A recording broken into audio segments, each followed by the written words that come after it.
All right, so now let's start the public episode. What's going on, guys? Welcome back to the Ball podcast.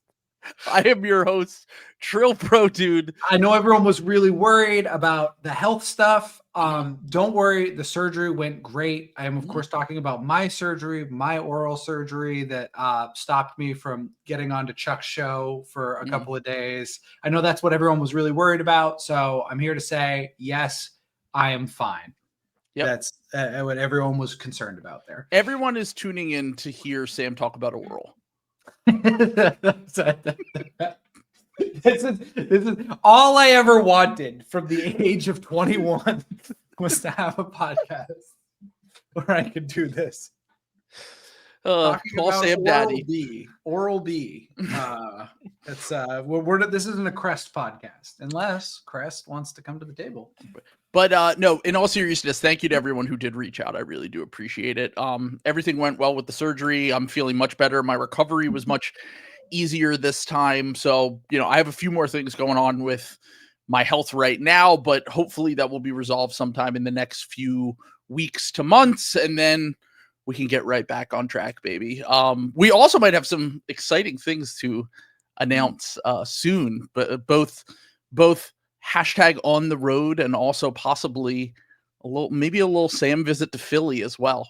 But so stay tuned for those things. But let's actually talk a little bit about the Kawhi Leonard thing before we get into the make it or break it draft, which we've kind of been teasing for a few weeks now. I don't really think there was a ton of new information about Kawhi. It was kind of just like Pablo Torre, like doing the, oh my God, he's already dead from The Simpsons, where he's just beating like, hey, here's more sources. Here's more legitimate information that is coming from specific people that were tied in with this company. And for some reason, Mark Cuban was doing tricks on it on the timeline for Steve Ballmer.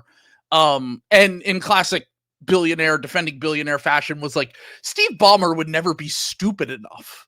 He would never be dumb enough to not cover his show. What about the last 10 to 15 years in America has kind of made you think that a billionaire wouldn't cover his tracks and would ever face consequences for any action he's ever done? It is smart of him. Like, he is smart enough to do that because he knows he will not face any consequences for this. For sure. Yeah. Like what happened? His team faces some consequences for this is like the worst case scenario. Yeah.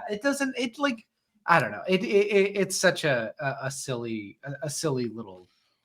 The story is like very like it's funny how like everyone's kind of getting dug in on this like story a little bit because I don't want to say it's a nothing burger, but it's like billionaires getting mad at billionaires. It's a very let them fight for me. Like, I don't give a shit. Like I really don't care. I mean, the rules are made to protect some of the other biggest scumbags in the world. I don't care if one of the world's other biggest scumbags cheated them. Like, I don't give a shit. It's an HBO show. We talked about this on the Patreon episode. Yeah, where we were kind of like, we don't really care about whatever ramifications happen in terms of the Clippers, that happen in terms of Ballmer, happen in terms of the other owners being upset by this. But the amount of information that is coming forward that is kind of just proving that they very obviously did something that was outside of league rules is just obvious at this point. And if Pablo Torre keeps continuing to provide more and more information, there's no way that the league can do nothing about this. Like, I just think that we've got to a point where we know way too much, potential wrongdoings from the Clippers, from Kawhi, that there will be some form of punishment that comes down the alley sometime in the next weeks to months, I would imagine. The thing that I do want to say is that, like, the only piece that I really personally care about, like, obviously other than like the Sixers benefiting from this, because if the Clippers get fucked over, then obviously that would help the Sixers. They have their draft picks in a few years. But outside of my own personal agenda aside, the thing that I actually care about this is, would they go as far to void Kawhi's contract, which at the time when the story broke, I was like, no way. There's no way they'll ever do it. And it's still, they have to, like, obviously the players union would push back like crazy against that. Yeah. Obviously I think he's getting the money. Maybe it's amnestied or something like that, but that's the thing, is like the long and short of this to me is, if he does, because Hollinger wrote about this a little bit in the Athletic today, which is, if he does get the contract voided, then the competitive advantage that a team like, for example, the Lakers would get if he just signed a veterans minimum with them in the middle of the season would be pretty massive. Like, obviously Kawhi had his own issues aside in terms of availability, in terms of, how good actually is he still. If you're getting Kawhi Leonard for a veterans minimum, or if there's another team out there that can make like a mid-level exception style deal work, that would obviously be a coup. And Kawhi is going to want to get back whatever money he loses in any scenario where his contract actually is voided. That's the only part of this whole thing that I really care about, is, will they actually void the Kawhi contract? And if they do, does he end up on another team this season, a year from now? What does that look like? Because it would be, even with all of the baggage that comes with Kawhi, including this new information that we're potentially learning about allegedly even more weird off the court stuff with him, I just think that would be, that would be one of the craziest stories of the last decade, in terms of a player just of Kawhi's level becoming available and then potentially signing with a team in the middle of the season, especially a guy that, as Hollinger pointed out, doesn't want to leave LA. Like, that's the whole reason he went to the Clippers in the first place, the money thing aside, is the fact that they were going to be a good competitive team and he could live in San Diego/LA. Yeah. I don't know. I guess that's kind of the thing here, is because I think if you I think the players are pissed to begin with. You know what I'm saying? I think if you overstep your hand here,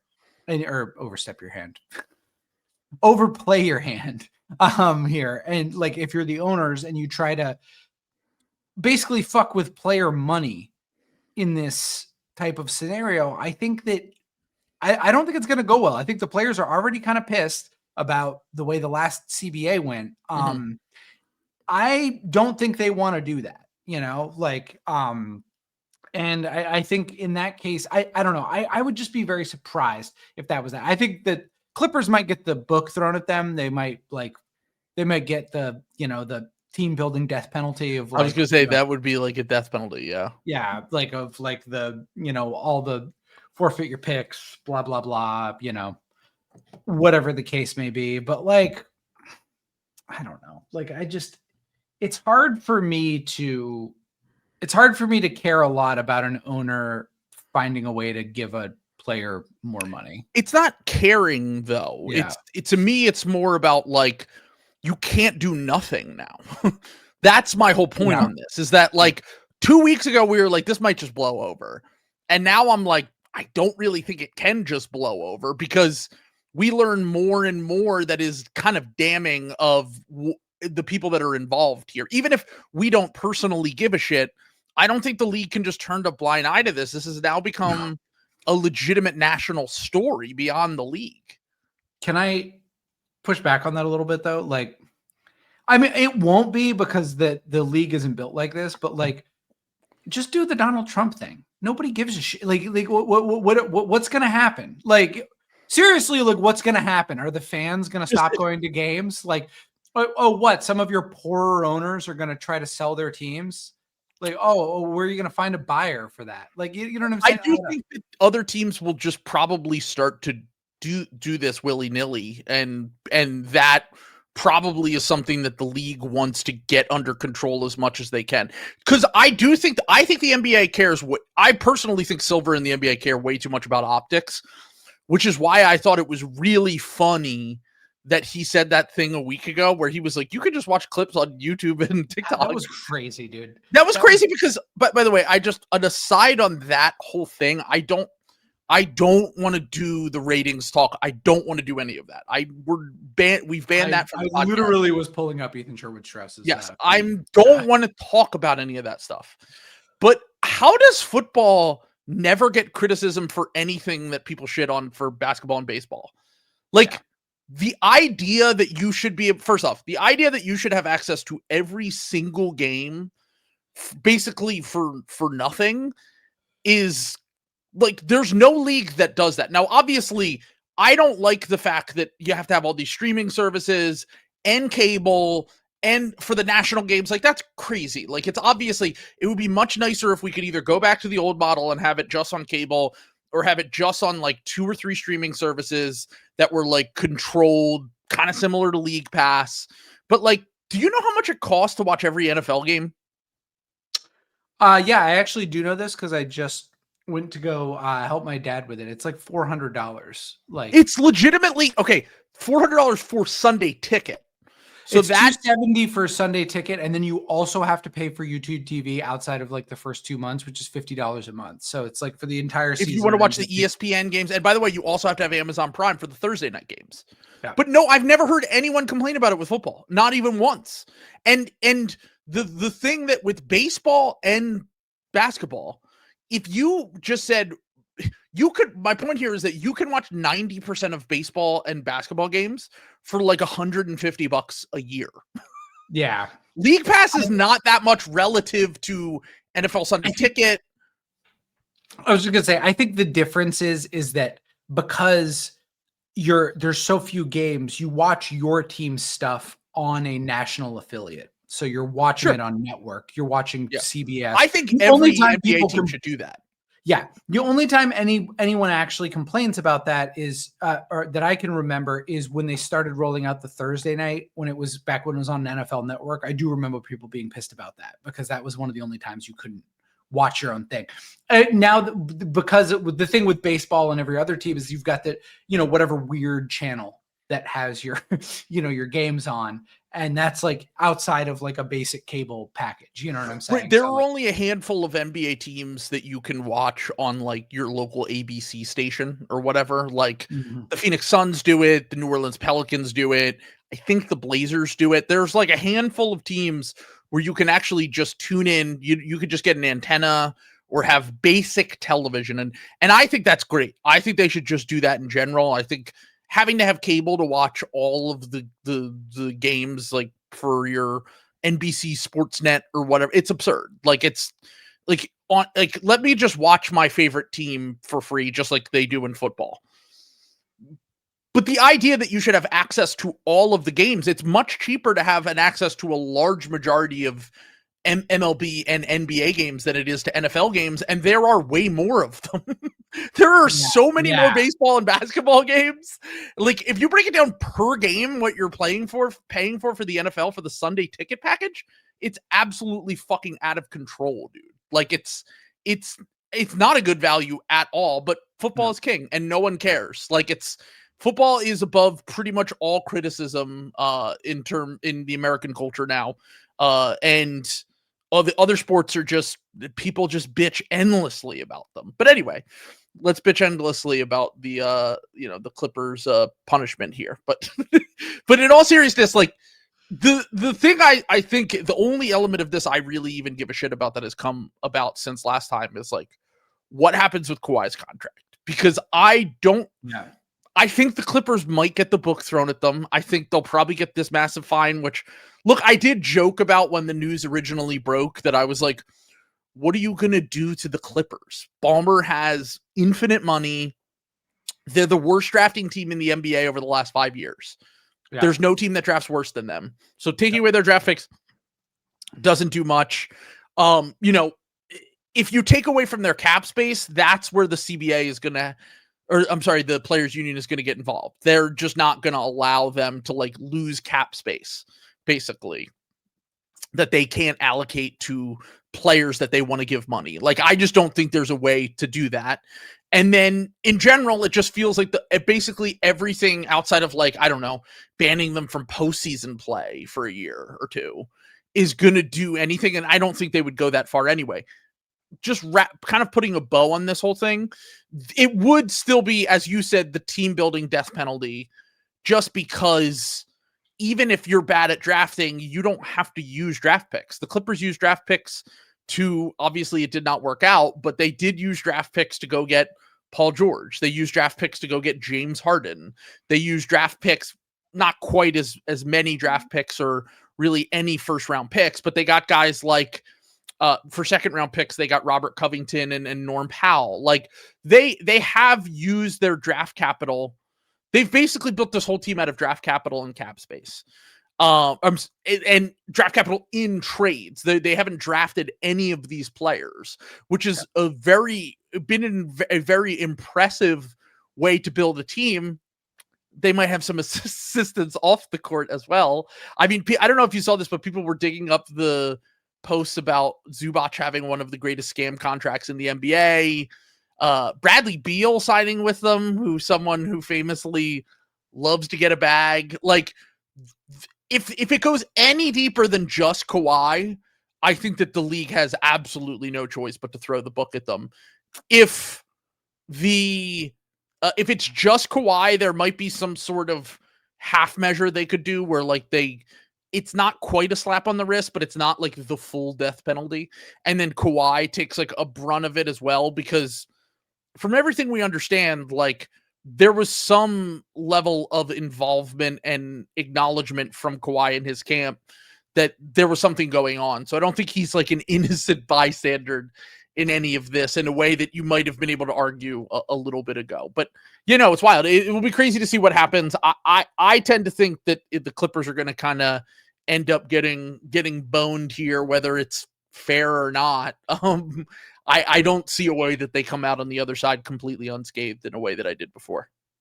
Yeah, no, I mean, we'll see what it is. I don't know. I did kind of want to go on that Ringer show and kind of push back, because everyone was like, well, you can't do nothing. And I was like, well, I do think doing nothing is kind of more of an option than otherwise. I don't know. Why do you want to like invite more scandal? You know what I'm saying? Like, I feel like looking the other way, it seems a little bit more modus operandi to me to like ignore this and not have to deal with encouraging more journalistic looking into this. You know what I'm saying? Like, if you like, just, I know if it was the NFL, they would look the other way, because Pablo Torre did a whole thing a few months ago on them, and nothing has come about from that.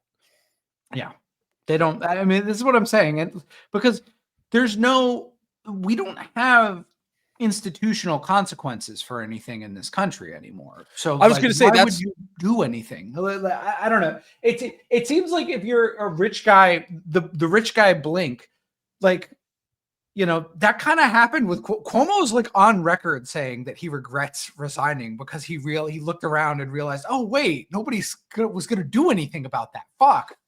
Like, yeah, I mean, honestly, if I were Pablo Torre, I would probably continue just to put out more information about this and kind of make it my whole bag.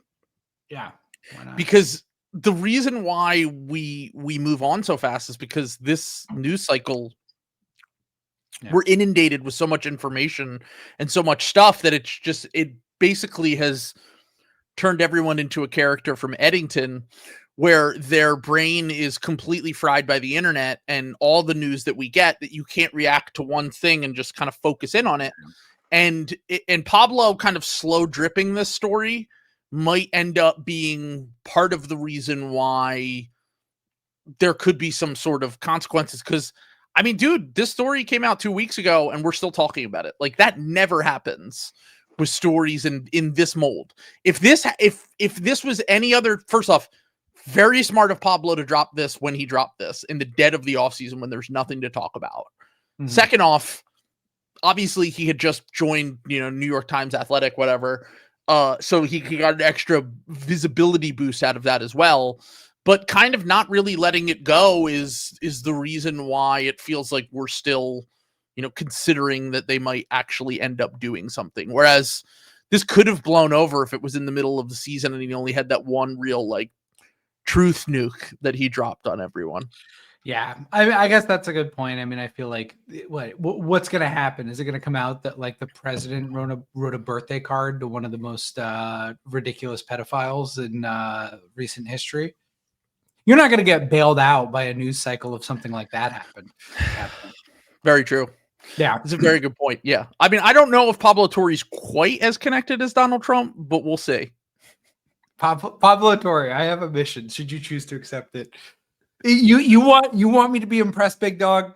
Find the footage. Find out who killed Epstein. Let's go. I'm throwing down the gauntlet. I'm gonna get Bill Simmons on the phone and have Bill tweet out, Pablo Torre can't do shit. He can't find the Epstein killer. I guarantee you we have the whole story in 3 days. I was going to say, don't go on Chapo, go on TrueAnon. Go on TrueAnon, yeah. There you go. You and Brace can figure it out. You guys can break it down. I'm sure. Get those two in a room in one day. Liz would love to talk to Pablo. It's very funny. I'm kind of surprised that he went on Chapo before he went on TrueAnon, considering Liz is a big basketball fan. I'm surprised. Yeah, she's a hoophead. Will's a Knicks fan though too, so that also kind of makes sense. So I could never gauge whether he was actually into basketball though. I guess the Knicks are good now, so yeah, the Knicks are good now, so that kind of that brings you back in. So. For sure. Yeah. All right, so let's get into our segment today, which as I said before, I've been teasing this for a few weeks now, which is the make it or break it draft, where we discuss players, mainly players, but we also can discuss coaches and executives if we want. Going into now, normally we do who's under the most pressure. This is more who is kind of at a crossroads in their career. Who is someone who we could look at them very differently a year from now in both a positive or negative fashion. So we kind of did a similar thing to this last year with the breakout versus fall off draft, which we did back-to-back episodes, but this one is kind of combining the two and also making it so that we can talk about certain players that are going into massive swing years for their careers. Now, this could mean are they an NBA player? Are they a starter? Are they a draft bust? Are they a Hall of Famer? Are they going to get their career back on track if they've suffered from injuries or shitty play recently? So this concept is basically kind of whatever you make it, but I'm interested to hear who you want to take first in the draft, because I'll be resigning to you for the first pick as we normally do.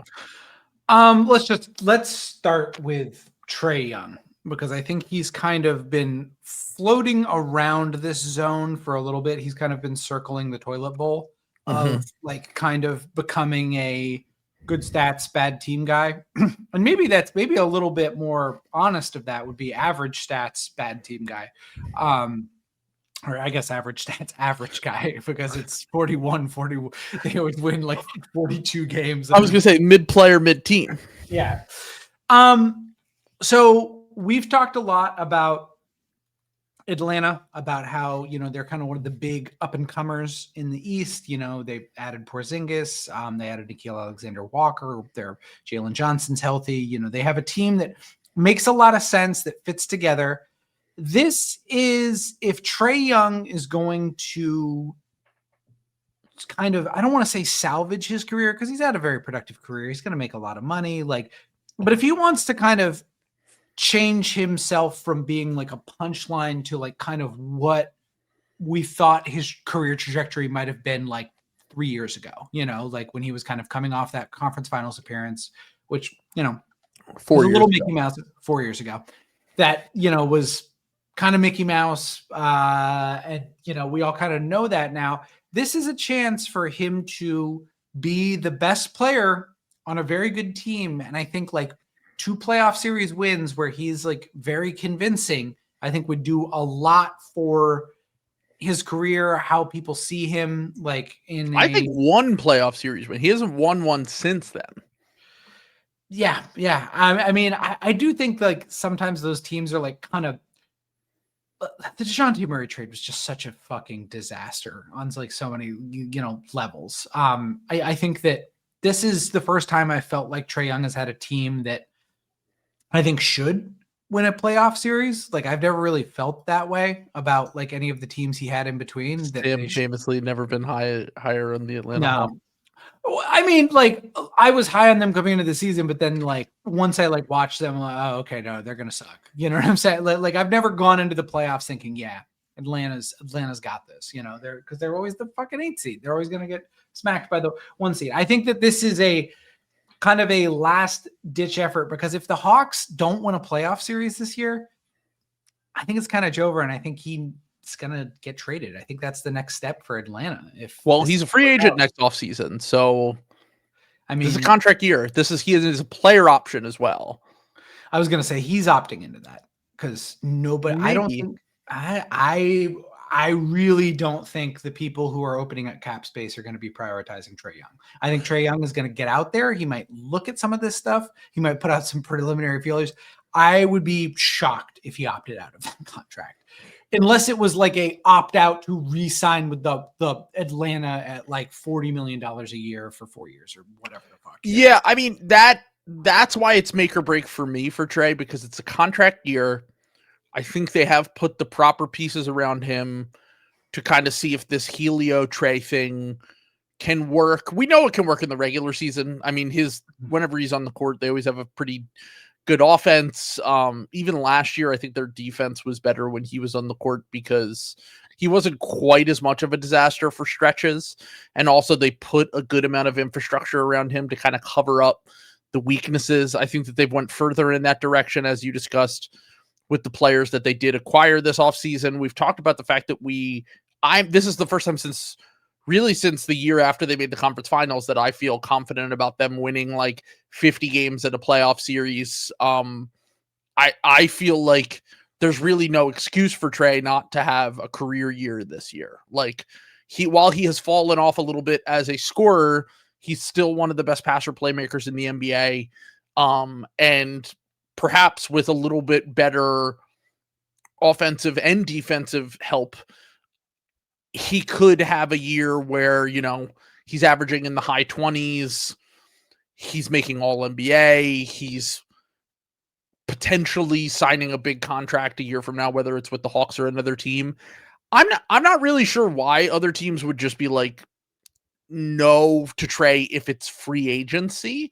I mean, if you look at the teams, really, the only teams that would be realistic that could clear cap space next offseason are like the Nets, who knows what the fuck the Nets are doing. Yeah. The Wizards, we'll see where they're at in a year. It would be very funny to draft Trey or to like sign Trey Young after drafting Trey and Trey. Well, just after drafting like 4 point guards. Bub Carrington. Trey Johnson is not a point guard, but yeah. Oh, I'm sorry. I meant the Nets, not the Wizards. Oh, yeah. Yeah. I didn't even think of that. Yeah, pretty much everyone they drafted is a point guard like a ball handler, some sort of bizarre ball handler. Yeah. No, that is a very good point. It's not necessarily the best place to plug in Trey Young, but then again, they're the Nets. I don't know if they ever know what they're actually doing. But yeah, the majority of teams that can clear cap space next summer don't feel like destinations that Trey would necessarily be interested in. And if he was, I don't know if they'd be interested in him. I can't really say whether, maybe there's a team I'm not thinking of. I'm sure someone will figure out a team that he might make a little bit more sense for. But I mean, if Trey has a decent year, like let's say Trey makes third team All NBA. Yeah. Let's say the Hawks win 49 games, and let's say they win a playoff series. Is there a team out there that like he would be the best free agent to change teams since that we know as a player, not like Jalen Brunson going to a team he would be the best free agent to change teams in his prime in forever. Like, there really hasn't been a player of that caliber that's like a top 20 offensive player in the NBA that has changed teams without some sort. It would realistically probably be since like CBA. CBA changes. 2019. It would probably be 2019 would be the last time that we got a player that changed teams that was, relatively close to his prime and that is as good as Trey. Well, and that's by design, because that's what the supermaxes are meant to do, is to keep those guys on their same teams. We're not going to see guys changing teams in free agency unless there's some sort of question mark. And like Trey Young has a lot of question marks, can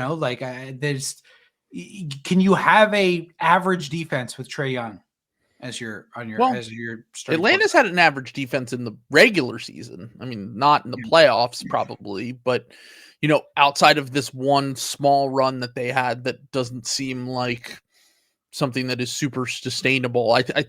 That would be the point. But my whole pushback against this is like, if I'm the Washington Wizards, why do I care about that? Like, the Wizards are they're one of the only teams that kind of is a fit, and they are going to have like cap space. And we've talked about that, about how the Wizards just don't have a star to play around. So like actually signing Trey would actually probably be pretty beneficial to all their young. If they get like the 5th pick in the next draft, like they're like the second worst team and they drop to 5. I almost think I'm kind of just landed on there's no reason for them not to try to chase someone like Trey Young. Yeah, why not? Because you're going to be burning off those years anyway. At that point, you're pretty much everyone on your team has kind of been capped as like a good role player to maybe like fringe star potential guy. And you don't have an offensive engine. I think it's something worth revisiting next offseason. Trey is someone I had on my list. I had him a little bit lower just because I do think it is make or break for two different things.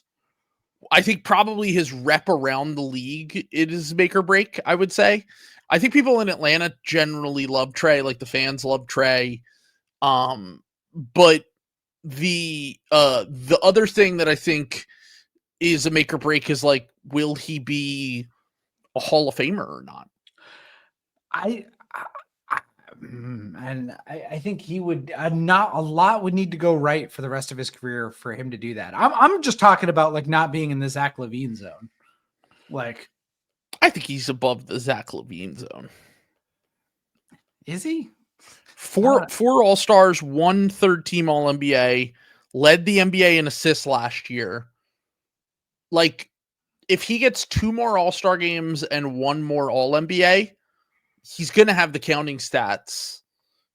Like, I kind of think that's... Carmelo Anthony, welcome back. I mean, Carmelo's resume is way better than Trey's. Like, even if you don't include the Olympics and college stuff, I think Carmelo made like 5 All-NBA teams. Yeah, but like as a forward, you know what I'm saying? Like, I mean, barely. The forwards were good during Carmelo's era. In the East? I don't know. That's not how All-NBA works. It's the whole... Oh, that's right. Yeah, never mind. Yeah. Hold on. Let's see what the... There's no argument against Carmelo Anthony not making the Hall of Fame. It's just kind of flat out ridiculous on its face, to be honest. Carlos Boozer and Josh Howard were All-Stars. It's the same year that he was making All-Star teams. In the West, when they made it in the... Mehmet Okur. So you're making the argument that Carmelo Anthony should not have made the All-Star game and would not in different eras? There's no way. What are you talking about? DeMar DeRozan made 6 All-Star games. They're like the same kind of guy. They are the same kind of guy. Agreed. Yes. Okay, so here's just the NBA one. Okay. 6 All-NBA teams, 10 All-Stars, even if you chalk up 2 to those just because he was popular. Let's say, even if you want to say 3, that gets you in the Hall of Fame. That's like there's not even a debate. There's no debate for this. All right. Well, it's other than you and Will personally not liking LaMelo not liking Melo because he's a ball hog or whatever. Like, And that's before you get to like they're talking about right now. I don't know if you've been paying attention to the Dennis Schroeder thing, but they're talking about him potentially getting into the Hall of Fame on the back of this German team, because all the other guys who have ever won Eurobasket MVP and World Cup MVP have made it to the Hall of Fame. Like he would make it in, despite not having an illustrious NBA career. I'm just gonna run through some of the other forwards who made it his first year in 06. Elton Brand, forward for the Los Angeles Clippers. Sean Marion for the Phoenix Suns. I just like those guys don't make forwards and don't make all NBA in today's. There's NBA. No Carmelo would have made the All-Star game in any era, dude. He would make the All-Star team. He's DeMar DeRozan. That's a perfect comp. You nailed it. Like he's DeMar DeRozan, but like is DeMar DeRozan yes, an NBA Hall? This is the argument that I'm saying. Okay. If you take away the things that will get Melo, that got Melo in, no question, which is the Olympic point stuff and winning a championship in college, one and done, which is he's on a very short list of players who have done that. National Player of the Year and won the championship as a freshman, a true freshman. There's just no argument against this. There isn't. There really, like, if you want to say the bar should be higher for the Hall of Fame, okay, that's fair. That's correct. A different argument, though. Like, there are much worse players than Carmelo Anthony in the Hall of Fame. Correct. No, that's fair. That's fair. Yeah. I think that we're getting to a point where I guess what I'm saying is we're getting to guys. It was different when there's guys I hadn't watched, you know what I'm saying? Like and those guys, like whatever, white guy on the Boston Celtics made it with like 6 points and like 2 rebounds or whatever the fuck. Like, I didn't watch that. Watching Carmelo Anthony for his entire career and then having it be like, yep, this is one of the best players of this era. It's like, Mitch Richmond made it in. Like, what are we doing here? Yeah, sure. That's what I'm saying. I didn't watch Mitch Richmond. I'd probably be pissed if Mitch Richmond, and I watched Mitch Richmond. I watched Carmelo Anthony. Carmelo Anthony was did not help his teams win basketball games. I'm sorry. All right. So, all right, I'll go next. What's that? I said you got next. We took our tangent. We took our Carmelo Anthony slide. When this first happened, I remember not giving you the airspace to do it. I knew you were eventually going to weasel your little calculator rat ass into this fucking argument. It's so annoying. Anyway, I'll just look. This is something that is personally probably going to drive me a little bit insane throughout this season. I don't know if you saw, but QAnon Sixers fans are back. Joel Embiid was photographed at practice, and there were video clips of him shooting around, and everyone was like, are these old clips or new clips? And then someone, I believe it was Harrison Grimm, from Liberty Ballers, he came out and was like, if you zoom in, you can see Janai Broom sitting on the bench behind him. Rookie Janai Broom. Which means he was there last year. They flew him in last year to timestamp the video. It was a workout. He's when he was going for National Player of the Year against Cooper Flag. By the way, I don't think Carmelo did win National Player of the Year that year. But he did win most outstanding player in the Final Four, which is what I was thinking of. But the reason Joel Embiid has to be selected at the top of this, just because I threw out a question earlier on Liberty Ballers. Does he play over or under 40 games? Because to me, if he plays less than 40 games, his career is effectively over. Yeah. And if he plays more than 40 games, you're telling me there's a shot. It's basically, you're in the Kawhi zone if you can play over 40 games, basically, is my thing. Where it's like, probably never going to be healthy for a playoff run, probably never going to have that chance. But if you can get, maybe you might be able to get an extra all-star game or two out of this. You might be able to get, at least meet some minutes and games requirements that will kind of kill. Joel's a Hall of Famer. Like that's not even a question. Like, has an MVP ever not made the Hall? Like it sounds Derrick like Derrick Rose is going to make it. Yeah. And Derrick Rose, we'll see. I wouldn't be floored if Derrick Rose made the Hall of Fame. Now, I think the argument against Derrick Rose making the Hall of Fame is that the longevity and peak. Joel, even when Joel wasn't an MVP candidate, made all-star games before that and made two All-NBA teams before that. Yeah. Was on a all-defense team. Probably will end up with almost certainly will end up with less games played and minutes played than Derrick Rose. That's not even but Derrick Rose was, for the large majority of his NBA career, a fringe starter / bench guard. Like, he basically didn't have a 5, 6 year, 7 year run, kind of like Joel Embiid has over the last 7 or 8 years, even if Joel isn't always available, at specific times, and over the last calendar year or two has barely been available at all. There's very few, there's very few players in the Hall that have a peak as short as Derrick Rose. It's basically just Bill Walton. And the reason why Bill Walton got in was he got an MVP, a finals MVP. He had a 2-year stretch where he was undeniably the best player in the world. And also was a college legend in addition to that. Like Derrick Rose, I thought about this the other day because you can't really compare Embiid and Rose because Embiid just had a much longer, like, prime, quote unquote, than Derrick Rose did. Yeah. And he was basically instantly in his prime when he entered the NBA because he missed his first 2 years and was just instantly impactful in the NBA. But if Derrick Rose wins that national championship, does he get in? Yeah. He might get in anyway, dude. Like, I think he only made 2 All-NBA teams. That's the hard part about Rose. Mitch Richmond's in the Hall of Fame. I don't know. I feel like it's crazy to not have an MVP in the Hall of Fame. You know what I'm saying? Like, well, that's the thing, is that's why baseball is so different, because baseball fans are like, wait, what do you mean? Like, MVPs miss the Hall of Fame all the time in baseball. Like, that's like football, the bar is much higher as well. The NBA is the one where it's, fairly low relative to other leagues. 3 All-Star games, 1 first-team All-NBA, no other All-NBA teams. 1 All-NBA team?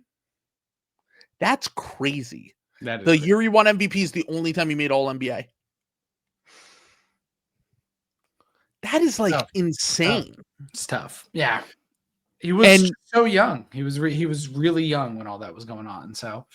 Yeah, I guess he just never really could get right. It's kind of, like, if Brandon Roy won an MVP, does he get in the Hall of Fame? Like, that's... I would like that. I was a big Brandon Roy guy. I loved him. And to be fair, if he, Rose was always about the idea of what Rose could have been. You know what I mean? And Joel's in this weird lane where he became an MVP, was a runner-up twice for MVP outside of that. Made All-NBA, I think, 5 times. I want to say 5 times. And it has a surefire first ballot Hall of Fame. Obviously never made a conference finals. And I don't think that there's a lot of hope for him to kind of rewrite that part of his legacy.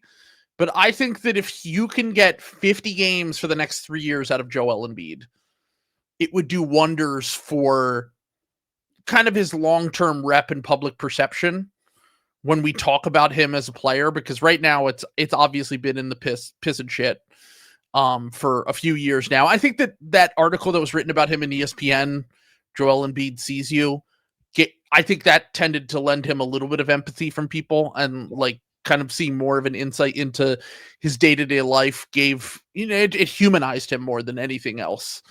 I think Joel has been you know, like I don't think we're ever going to see an MVP level player again, but can he be, in the All-Star conversation, play 50 games? I think it would do wonders for kind of, he'll basically get the way that as his career winds down, because he's already 31, going to turn 32 this season, it will just be massive for that element of his public perception, career reaching like milestones in terms of minutes played, because I've talked about Joel before where he's this weird case where he is somehow a what if while still being good enough to win an MVP. Right. It's like when you see it's similar to like some other players we've talked about where like this generation, maybe it's just because we have so much time to think about this stuff and because people talk about the NBA around the clock, it feels like there are so many players where you see earlier and the pace of play, we've talked about that, like wearing down on guys' bodies quicker nowadays. It feels like we get more and more of these, like, man, look at Luka in 2020, look at Tatum in 2019, look at Joel Embiid in 2018. Like they just Zion or whoever, like we have this idea of who these players could have become if certain weird things didn't happen to them. With Luka, I don't know if I necessarily buy like all of like the weight gain stuff. Like I actually think he's leveraged that pretty well for himself. Like he's kind of made it like a big part of his game, and it's kind of why he rules still. Obviously Tatum, you have the weird shot and the mechanics, and then Joel, it's the injuries and availability and kind of just he was never the same level of athlete after even those early injuries in his career, that he could have had even more potential than he already had. But the one thing I will say is that the I'm not getting pulled back in. I'm just like, I'm kind of like, it's house money at this point. If he plays, great. If he doesn't, it is what it is, unfortunately. But I will say the seeing the collective psychosis from Sixers fans of his knee looks good in the videos. He's lost a lot of weight. I'm telling you. And then I was like, I'm so glad we got one day of posting from everyone in NBA media to be like, what if it is the Sixers year? And I'm like, oh, we're at that point of the offseason again. It's the I'm printing out. I have the assembly line is going. I'm printing out all of my Fell for It Again awards for everyone doing this. Like, look, and it sucks because I think Embiid, like, like the injury shit, injury shit, like if it's not like, Zion, I think is probably a little bit more responsible for his injury stuff than maybe some other like guys who are often injured might be, just because of like taking care of your body and like stuff like that. This is just kind of a bad beat. I mean, when Joel was Joel was thin as hell, he was having these injuries. Like, the weight thing definitely, I'm sure adding the muscle and overall weight that he did over the course of his career probably didn't help in terms of like impact on landing and stuff like that. Like, but I still think that Joel's just a massive person that was born into, this body that wasn't going to be able to hold up in the modern NBA. Yeah. And it's a bummer. Who knows? Maybe. I will not be betting on it. I will not be taking things on it. It's possible though. I mean, we talked about it when we did the over under, when we talked about the Sixers line. Like, I'll say this. I think there's a chance that we get like a 3-week stretch where Joel is awesome. Yep. And, maybe, like I said, maybe like, oh, he gets all-star buzz or whatever, and he probably just won't play enough games to get any sort of accolades. But to me, the thing that I worry the most about with this Sixers team and with Joel in general is I just don't know if he'll ever be even close to the level of defender he was.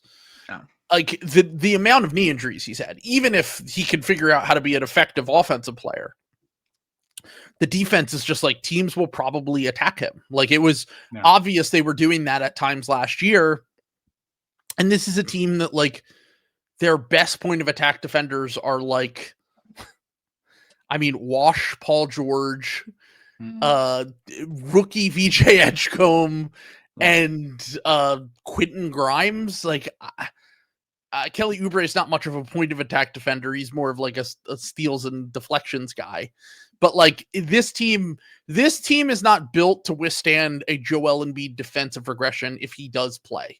Like I think if they win games, like if they somehow hit their over and Joel plays a certain amount of games, it is only going to be due to the fact that they just have like a crazy offense. Like if they're just like moving the ball, guys are going off every single night, and they take a ton of threes. Like there's no world in which this team could be a good defensive team, because for years they just built around like, Joel will clean everything up. And I just don't think you can rely on that at all anymore. No, he's not that level of defender anymore. And I think it's going to catch up. I guess is my long story short there. So yeah, it's a bummer, but all right, you're up next. I'm looking at a couple of different ways to go here. Let me just see. You know what? Yeah. This might strike some as early. I'm putting Paolo Banchero on. I had him fairly high on my list. I'm putting Paolo Banchero on my list, and like it's not even particularly that I've been underwhelmed by Paolo, but I think if you want to start hitting some benchmarks, this is where careers start stratifying. Like this point in the career, and you have a real team now. You've got to. It's time to be 1A if you're going to be 1A, and I think that is kind of. Look, is Paolo in danger of being a bad player? No, but like, I think we're going to learn a lot about what the realistic outcomes are for this Orlando Magic team. And I think it kind of starts and ends. Franz has something to do with this too, but I think it really does leverage pretty highly on Paolo, because Paolo is the one who is projecting to be the 1A. Like Franz does project to be the second banana. Maybe you think Franz can kind of scale up into being like the primary guy for the team. I don't really see that. I don't think he's got the isolation scoring that's necessary for that. Paolo has so much size and some of the shooting, and there's some of the other, it's much easier to see in a playoff setting Paolo, down to 30 seconds on the clock. Like you give Paolo the ball, he scores, and I kind of want to see it from him. This is can I see it? This is a can I see it season. We're in can I see it mode with Paolo. It really is true. I mean, I think after his rookie season, I set my expectations so high for him because he was, he really started to figure out his last year at Duke, where he was just down the stretch of that season, really impressive, specifically in March Madness. And then I had high expectations for him as a rookie. He kind of shattered those expectations in terms of just coming in and like living at the free throw line as a rookie, continuing to kind of grow his offensive bag. And, he had that second season specifically in the playoffs where he made the All-Star game that year. He shot a little bit above his head in the playoffs. It's a small sample, but he showed that he's a playoff dog. I think that he is generally kind of built for those moments between March Madness and the playoffs, that he has shown that he is someone I think you can trust. But I think over the course of, if you zoom out between the injury last year, between the lack of good spacing and guard play alongside him, Franz has at least been able to overcome that a little bit more than Paolo has. And those two specifically as a fit, it really does remind me of like Jason Tatum and Jaylen Brown before the 2022 season, where it's just like, all right, is this thing actually going to work? Or are these guys just kind of is their ceiling capped? That obviously they had more success than Franz and Paolo at that point in their careers, specifically in the playoffs. But like, are these two too redundant to lead a team deep into the playoffs? Are these what does this look like? And that's kind of, I didn't include Franz here just because I feel like Franz is someone that, like, I want to say it was, I think Shamit Dua said this to me in a group chat, which was that, like, there are certain guys that, like, all right, this guy's good in this advanced metric, this guy's good in this advanced metric, whatever. Paulo's kind of, or Franz is kind of in that zone where he's good in every single one. And the fact that he's so good, it's almost like I think he compared it to like a young Jimmy Butler, where it's like everyone kind of has these expectations for a player and they're like, oh, Jimmy's a really good role player. Jimmy might be like an all-star. And it just keeps going up and up and up. And I could see that being the case for Franz. And Paolo, I think, like, just needs to obviously benefit from this new team, this weak East, and really take a step from, like, nice player who can make some all-star teams to, like, legit all-NBA talent. And this, I would say, is definitely a make or break it year in that regard, where, like, we will learn whether Paolo Banchero is an all-NBA player or he is just merely a guy who will make some all-star teams and, like, be, like, you know, a part of some good teams, but never be good enough to be, like, the 1A on, like, a team that makes the conference finals or whatever. Yeah. So I'm interested to see how it looks. I'm definitely higher on Paolo than the advanced metrics nerds who seem to kind of think he sucks. But once again, this is, if he doesn't continue to expand his game, grow, and be more consistent, which has really been the biggest thing with him, is just the consistency. Yeah. Then I think that there are arguments, you know, maybe against him being a little bit overrated. But for now, I'm still holding out hope. I've maintained that I really don't even give a shit about how wings look until they're like 24, 25. That's kind of like the age, and Paulo's like around that right now. I think he's 20. I want to say he's 24. Hold on. Or is he 20? Hold on. I'm looking this up. So he's 22. So he's still 22. He turns 23 in November, though. So this is his age 23 season. Once again, I can't fully do a make or break because my whole thing is wait until they're 24, 25 with wings to see really how they look. But we're getting close to that now. I think we're going to have a pretty good idea of his trajectory at the end of this year. Yeah, I think that's fair. Yeah, like if he could get a little bit better with like if the passing and playmaking really pops with improved spacing, if that mid-range game is like his thing and he becomes like a more consistent mid-range shooter, and then he can kind of return to rookie year levels. And I want to say that extended a little bit into a second year when he was just living at the line. That's what I would like to see from him this year. So now that's definitely, so he was definitely someone I had high on my list just because we're talking about like our personal expectations for players, and kind of what they can become. And he's certainly on the short list. The guy who was in the shoes last year for this was Cade. And yes. Cade beat every single allegation that he's kind of had thrown at him, from us specifically. Yeah, I was going to say, who would do that? I don't know. Could have been anyone. But Cade is very clearly like, he made all-NBA team last year. Like, he's very clearly, at a minimum, a consistent all-star with maybe even some more upside. So yeah, that's that's basically this year's version of Cade in this argument for sure. All right, next, I'm just gonna go. Let's rip the Band-Aid off. Scoot Henderson. Do you suck or are you good? Like, this is where we figure it out. He's the same thing, but in a different tier. Like much Paolo, different tier. Yeah, I was gonna say like Paolo. We're figuring out. Are you like a DeMar DeRozan, like Zach LaVine, like guy who makes a few All-Star teams, or are you like a good player? Scoot Henderson is like, are you an NBA starter or are you dog shit? Like, I was gonna say, can you be Eric Bledsoe? Yes. Or maybe you could be better than that. And like maybe, I mean, the comp that everyone has said, people have said this in the Discord before, it is very reminiscent of the Bryce Young thing from last year, where everyone's like, oh, Bryce Young's figured it out. And then I watch him play and I'm like, no, he hasn't. It's like, and then you look at Scoot stats and you're like, these are still not good. Like, I don't want to derail the podcast, but I'm not out on Bryce Young. He's very up and down. He's very up and down. When is he up? He was up.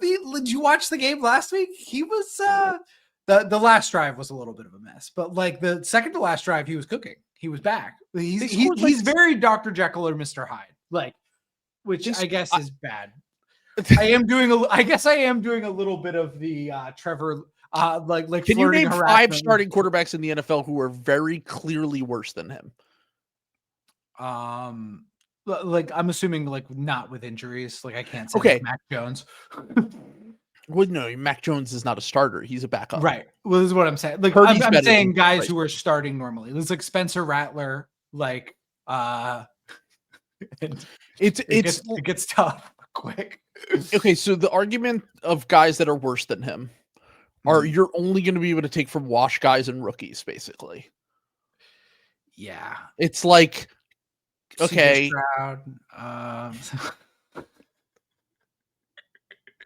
I'm still victory lapping on that one because Dread like. What are you victory lapping? You because you're mad at him because of your fantasy team? And I was correct.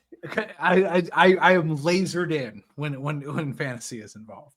When a guy has been on my fantasy team, I am one of the top scouts. I did get a kick out of the fact that the Houston Texans last year were like, all right, so our biggest problem was offensive line. Mm-hmm. Let's trade away Tunsil. Yeah. Yeah. And then I was watching the game last night and I was like, I actually felt bad for CJ Stroud because I was like, no one could do well with this line except for like maybe the 3 best quarterbacks in the NFL. The offensive line did it again, huh? I'm telling you, I'm not like, I have no stakes invested in CJ Stroud at all. I don't care if he's good or not. That was legitimately one of the worst performances I've ever seen from an offensive line. Drake May, another one. Wait, you're talking about worse players? Yes. Drake May was very alarmed. Drake Young. I was very alarmed by week 1. He was really good in the second game. Now they were playing the Dolphins. They were playing. The Dolphins are good. Really bad. The Dolphins are really bad. I don't know. We'll see. We'll see. I was very alarmed. Okay, week 1. These are the quarterbacks you can make the argument are worse than Bryce Young. Okay, 40-year-old Joe Flacco. Yes. Spencer Rattler. Good start. JJ McCarthy. And honestly, it's like Caleb Williams. Yeah. And if that's the list of quarterbacks, then who, like Aaron Rodgers. Aaron Rodgers is horrific, dude. He's so bad. I would still rather have Aaron Rodgers than Bryce Young. I would not. No, dude, he's so bad. He's so bad. I would still rather, if all things are equal on a team. Yep. Pittsburgh's another team where their offensive line is just kind of a fucking mess right now. Mm-hmm. If all things are equal and you put him on a team with an average wide receiver, average offensive line, average offensive coordinator, I would still take Aaron Rodgers over Bryce Young. Like, I just don't get it at all with Bryce Young. Like, what am I missing? He's like not good, but he's 5'8", dude. Yeah, he's like, he is tiny. And like Kyler Murray is literally one of the greatest athletes I've ever seen, so he can kind of make it work. Yeah, and Russell Wilson is touched by God, and he's also like Russell 5'10". Wilson's not that tall, not that short. Russell Wilson's almost 6 foot. Russell Wilson's like 5'11". I thought he's he was 5'11". Like 5'10". Okay. Yeah. Wow. Yeah, like the guys that get compared to Bryce Young are like significantly. He's like really short, dude. Wow. But anyway, Scoot Henderson. Yeah. I don't know. I don't have a lot to say. I kind of think Scoot is. It would be nice if Scoot. I think he's a good pick for this because like he is kind of fighting for his career this year. Like I think if you can't do anything with this, he's gonna be the weak link. You know what I'm saying on this new team. Like they're gonna start a lot of real NBA players, and he's gonna stick out like a sore thumb if he can't develop a little bit and kind of find his rhythm and kind of turn himself into I don't even know what he's going to be good at, which is not a good thing, a good place to start. Like, but if he can't like find a way to like have like some sort of skill or like some sort of thing that he's really good at, it's going to be tough. So my thing with Scoot, I mean, we've talked about him a ton, is that it's kind of similar to Trey. It's kind of similar to Paolo, but on a much different scale, as you said, where it's like, you got to prove you're an NBA player because, like, we got enough talent around you now. Like, we have real bigs, real wings. Drew Holiday, even though he's washed, is still like a capable tertiary creator type guy that will like defend his ass off and occasionally hit some open shots.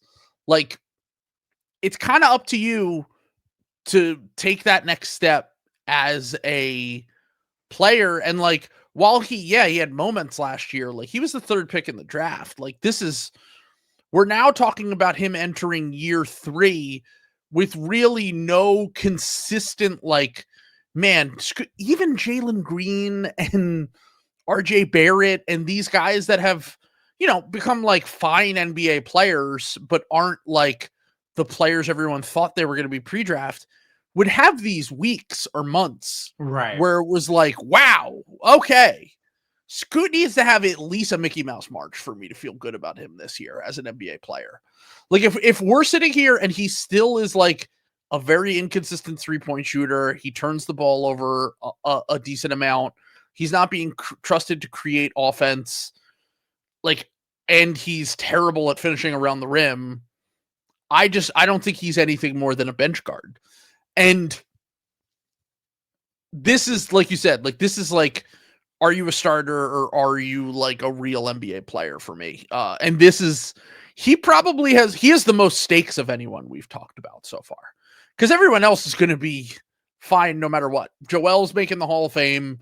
Trey is, like you said, a decorated career with a ton of money. Paulo, regardless of whether Paulo becomes the player his biggest fans thinks he can become, he's going to make a ton of money in the NBA and he'll be around for a very long time. Scoot, it's kind of getting to like, can you beat the Emmanuel Mudiay allegations? Yeah. I think he's better than Mudiay. Mudiay was like historically bad. But I do think that we're moving into like, can you be better than Dennis Smith Jr.?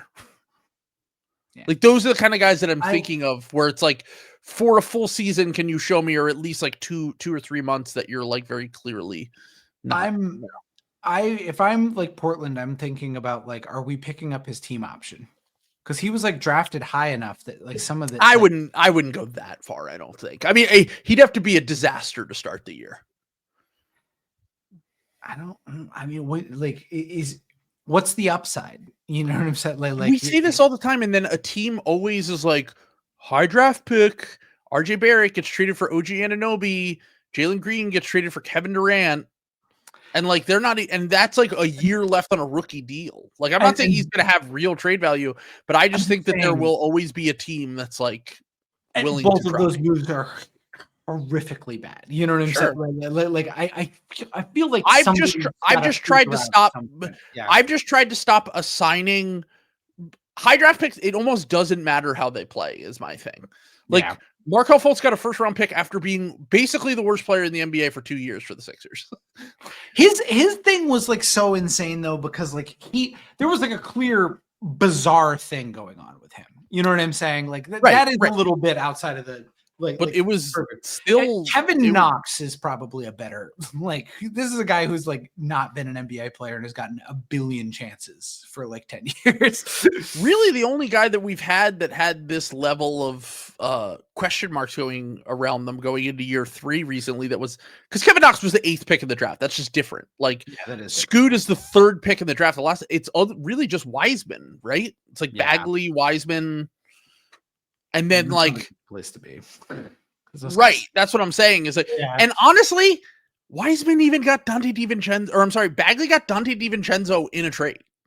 Like, why? Like, these guys that are top picks, there's always a sucker out there, even if they suck. Like, I mean, like, I would check it out if I were the Celtics, but like, we have nothing to lose. You know what I'm saying? Like, you're not getting real value. Like, you're getting, like, I don't know, a 2nd round pick. Well, this is what I'm saying. Like, is it like, I feel like I'm just putting the Nets, I'm giving them everyone, but it's just like, hey, you want Cam Thomas for Scoot Henderson? Yeah, something like that. Like, he doesn't want to be here anyway. So like, right. No, like I'm saying, like, this is in the scenario where like Scoot just comes out and is just like, oh man, it's still kind of rough. Like, we're in year 3. Now, if he's good, or he's solid, like, you probably just ride it out, and then you hope that he can just continually make steps, and then he's just like a normal starting point guard in 3 years. That's kind of my best case scenario for Scoot, is like if he just is a normal starting point guard, because that would be a pretty substantial improvement. I would be like, okay. Is there anyone you can think of? I guess Andrew Wiggins. Yeah, who like kind of was this bad as like a high draft pick and then kind of turned themselves. Well, Wiggins won Rookie of the Year, even if it was Mickey Mouse. Jalen Suggs kind of did this, but it was different circumstances. Like, he was really bad, and it was more like 1 year versus. And in year 2, they drafted Paulo and they put him into a better role for him. He figured out how to shoot. Yeah. And was instantly like, that was the argument that I remember Jalen Suggs specifically talking about with Russillo on his podcast, where they were like, I looked at all your Jalen Suggs was like, bro, sometimes I go back and I look at his rookie year stats and I'm like, what in the world? Like, it was bad. What? I was very sad because I was a huge Jalen Suggs guy, like, coming out, and I was like, ooh. It is kind of crazy going back and looking at how bad he was. Now, obviously, I know that he was in a overextended role, and he was always a raw player that you were drafting for, the long-term potential, but it is still jarring to go back and look at some of those early stats. But yeah, I mean, we've had the same conversation kind of about Scoot for a while now, but this is the year that I think determines what his future is. That's kind of the long and short of it for sure. All right. I had him in the same category as Shaedon Sharpe, but also, like, I don't think people's expectations are quite as high for Shaedon Sharpe as they were for Scoot. And Shaedon's also going into the final year of his rookie deal. I would imagine he doesn't extend. And then you kind of see how the year plays out, and then maybe he can cash in a year from now if he plays well. And if he doesn't, that's another decision they have to make. Those are the 2 guys. They need one. If they get one of those 2 guys to pop, it's absolutely massive for them. Yeah, agreed. And I think one of them will. I would bet on Shaedon Sharpe, but it's not impossible for Scoot to, claw his career back in some way. So, all right, you're up. I'm gonna kind of stay on the same sort of tip. I'm just going to say, like, I know he had a really good year last year. I think Darius Garland and the Cavs at large need to kind of have a little bit of a Darius Garland in particular, because I think he is the obvious piece that is getting moved and sent out. If this Cavs thing doesn't work again for another year, they seem to be running it back for one more year. You look like you're. I had the Cavs, but I didn't have Darius Garland. Did you have Mobley? I had Donovan Mitchell. Donovan Mitchell is, and I love Donovan Mitchell. I think he's amazing. Okay. But if he doesn't make the conference finals in this year, I mean, is he ever going to make it? Like, it's kind of weird that he is he's going into year 9, I think, I want to say. This is year 9 in the NBA, right? Is that, yeah, that sounds right to me. Is this Jason Tatum's 9th season too? Well, would have been. I think so. Yeah, hold on. I'm year 8 or 9. I'm looking this up. 2017 draft. Yeah. So, like, he's going into year 9, and like, to me, Garland just does not have the same cachet as Mitchell. Like, Mitchell is the All-NBA player. He's made first team All-NBA. He's gotten MVP votes. He's gotten MVP votes. Yeah. Scored 70 points in a game. Yeah. Is widely recognized as their best player and is an awesome player. But if you're going into year 9 and you have this regular season, we've had 2 different teams that were regular season juggernauts that just can't make the conference finals with him. It's funny because Joel was just never healthy enough for the Sixers to ever have the kind of seasons that the Cavs and the Jazz had with Donovan Mitchell. But the impact metrics with Mitchell and the amount of games that they win versus them not being able to make the conference finals, like, brother, I don't even think they've been to a game 7 in the second round. Like, the Sixers got to 3 game 7s. They lost all of them with the Hawks, the Celtics, and the Raptors. I think the closest the Jazz or the Cavs have ever got with Donovan Mitchell is game 6. Yeah. And they had the Clippers year, which I'm not saying all of this is Donovan Mitchell's fault, but at a certain point, when you're that level of player, when you're a clear top 10 player in the NBA for like 3 straight years, the level of expectation, like, I guess the thing here is that, like, to me, Mitchell might just be cemented so far in the cool zone that we don't really have the same expectations for him as we do for the players that might be a little bit slightly above him. But I don't know. To me, he's like very clearly like the 8th or 9th best player in the NBA. And the East is completely wide open next year. And he gets all the credit when they're awesome. He should also get a little bit of criticism if they don't make the conference finals. That's true. I will say, even last year when he had a worse, he didn't have a very good outing. He did have like a higher VORP than like LeBron James, Steph, and Giannis. He's amazing. I'm not saying that he's not good. Donovan Mitchell is very clearly one of the 8 to 10 best players in the NBA. Right. If that is the case, I would hold him to a much higher standard than I would hold Darius Garland, is my argument. I think Darius Garland is like the 26th best player in the NBA.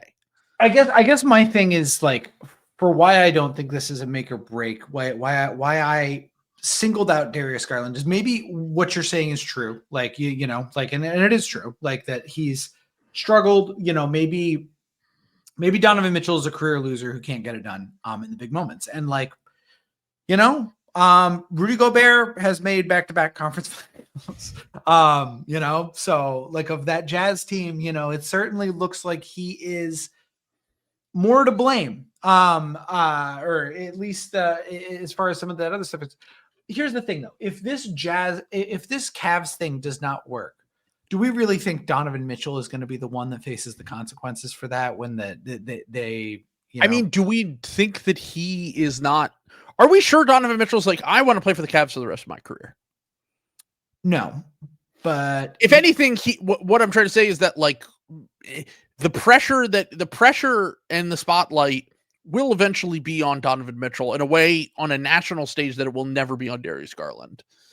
And on top of that, I've said this time and time again, I just don't think that you can, like, I think that Mitchell will probably potentially be the one that asks out, and Garland, I think you lose any trade where you trade Darius Garland has been my thing for years. I think that's I think that's probably true, because he's probably not going to look good if you're trading him with all of these things. Here's the other thing, though.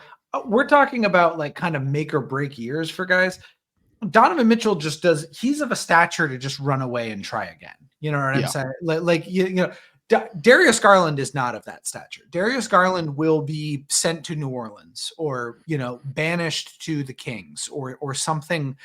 Some horrible basketball fate will befall him in a way that it just won't happen to Donovan Mitchell. Like Donovan Mitchell will get, I don't know, traded to the Clippers for 9 suspended picks or whatever the fuck like happens. He'll get sent to I don't even know, Miami. You know, he'll get traded to the Heat for whatever dog shit package they'll get Tyler Hero back or something for him.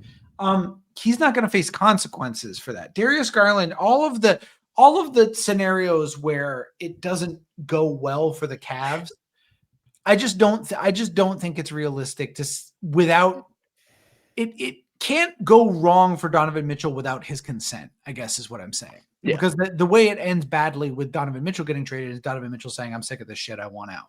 Right. Because he's just of a clearly different stature. And that's why I think Darius Garland is the one who's kind of under pressure there, because I think he's the one who's going to have to be sent out. And I think if he's sent out, like, I'm not necessarily sure.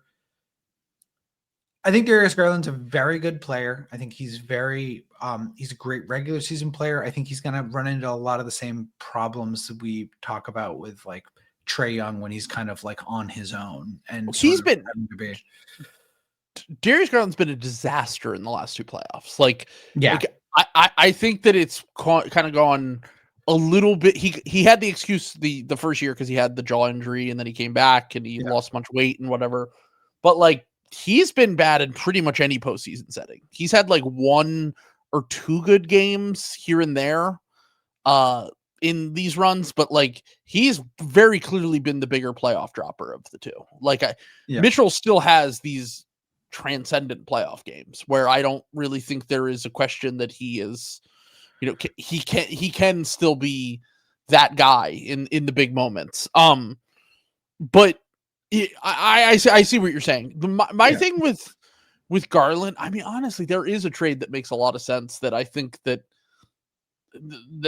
could happen a year from now, which is just some combination of the Mavericks forwards and forwards for Darius Garland. So like Najee Marshall and PJ Washington and like a pick or whatever. Maybe Garland has a weird year and then they buy low on him. You know what I mean? Like, but like, then it's like, all right, so the Cavs now have Mitchell, whoever fills in at the other guard spot, and D'Angelo Russell. 2 normal forwards and Mobley and Allen or whatever. And they just have like a team that makes a little bit more sense around Donovan Mitchell and Mobley. But it's the hardest thing to figure out because, man, they're so fucking good in the regular season. Like, they won so many fucking games. They were destroying teams.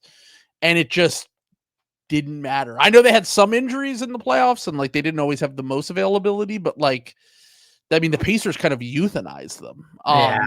And they have to make the conference finals this year. Like this is you know what it reminds me a lot of, honestly? It reminds me a lot of, and sorry to everyone, it reminds me a lot of when the board broke for the Sixers 4 years ago. The Hawks year? The Hawks year. And everyone was like, yeah, they have to make the conference finals this year. Yeah. And it's a similar level of like, all right, everything has gone your way. If you don't do it this year, you're toast. Yeah. And that somehow not even like probably like the 3rd best Sixers team somehow ended up the 1 seed because of the weird COVID year. And the board broke for them and they didn't make it. And then they never got another chance. But the Cavs have absolutely no excuse this year. No. Like there's just no way that they can't make the conference finals. Like, if they don't, there will be. Yeah, you could have like a pretty significant injury, and like I don't care, you still should make it. Like there will be big changes for sure if that does not happen. All right. let's do one. I'll do one more player who it's not a star, but it's someone who is being put into a perfect position for themselves this upcoming season and has some allegations to beat on the court. Oh, DeAndre Ayton. There's no excuse for you not to be awesome on the Lakers this year.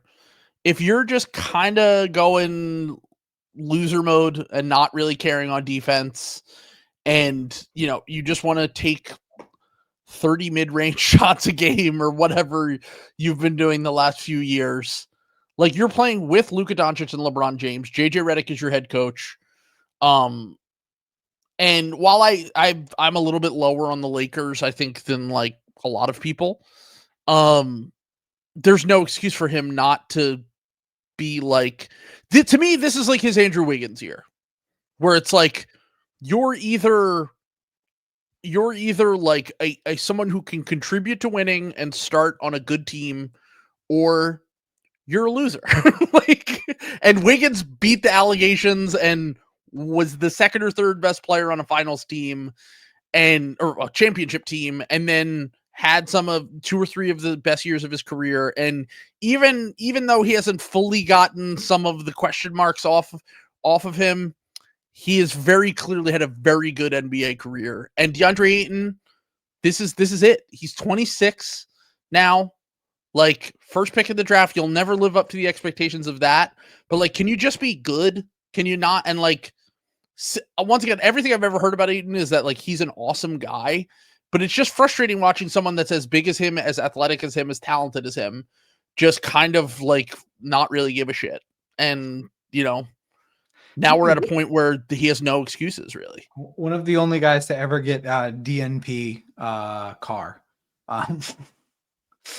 So, by the way, I have been informed, someone said this, that apparently Portland has some of the best public transportation in the country.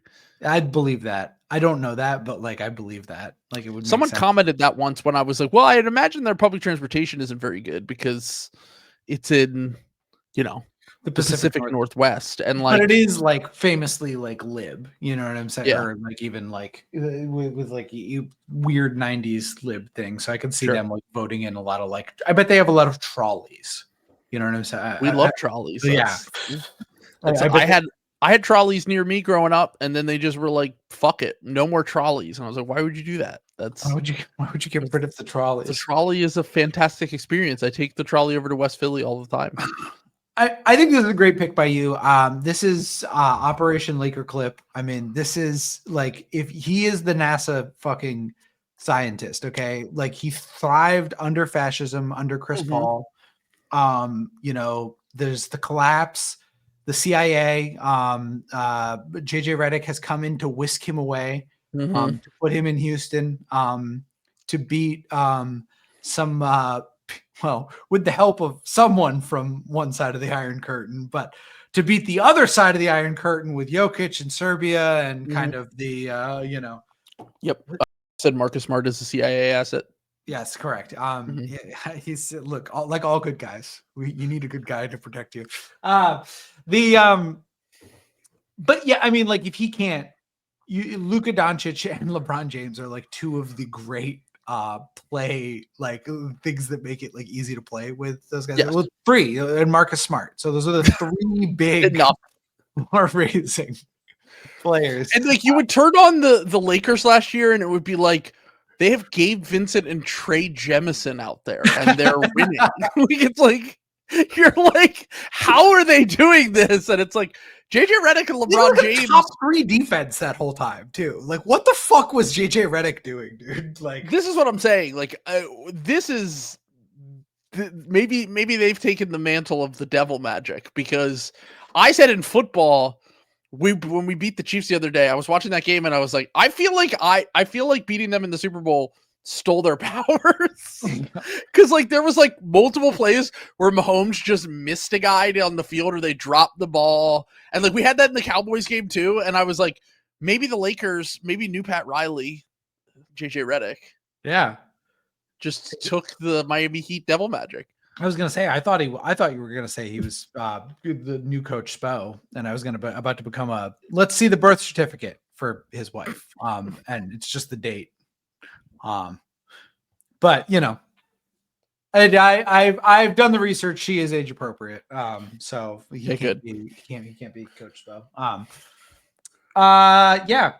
So I think that's a good pick. My thing is I just think Ayton is like fucking sucks, and it blew my mind what he went 1 overall. I think that's one of the, like, he is, like, I did have him higher on my board than Bagley, and he did go higher than Bagley, but I just thought that was ridiculous in that draft. I had him like 6th in that draft, and it's pretty much played out exactly how I thought. I don't think he's a winning player. I don't think he's I help you. I think his role in the NBA is a backup offensive center. And he's going to be their starter. So who knows? Maybe he can get back to some of the fascism that Chris Paul, kind of made the trains run on time for him, like in that one good Phoenix year he had. But I don't know.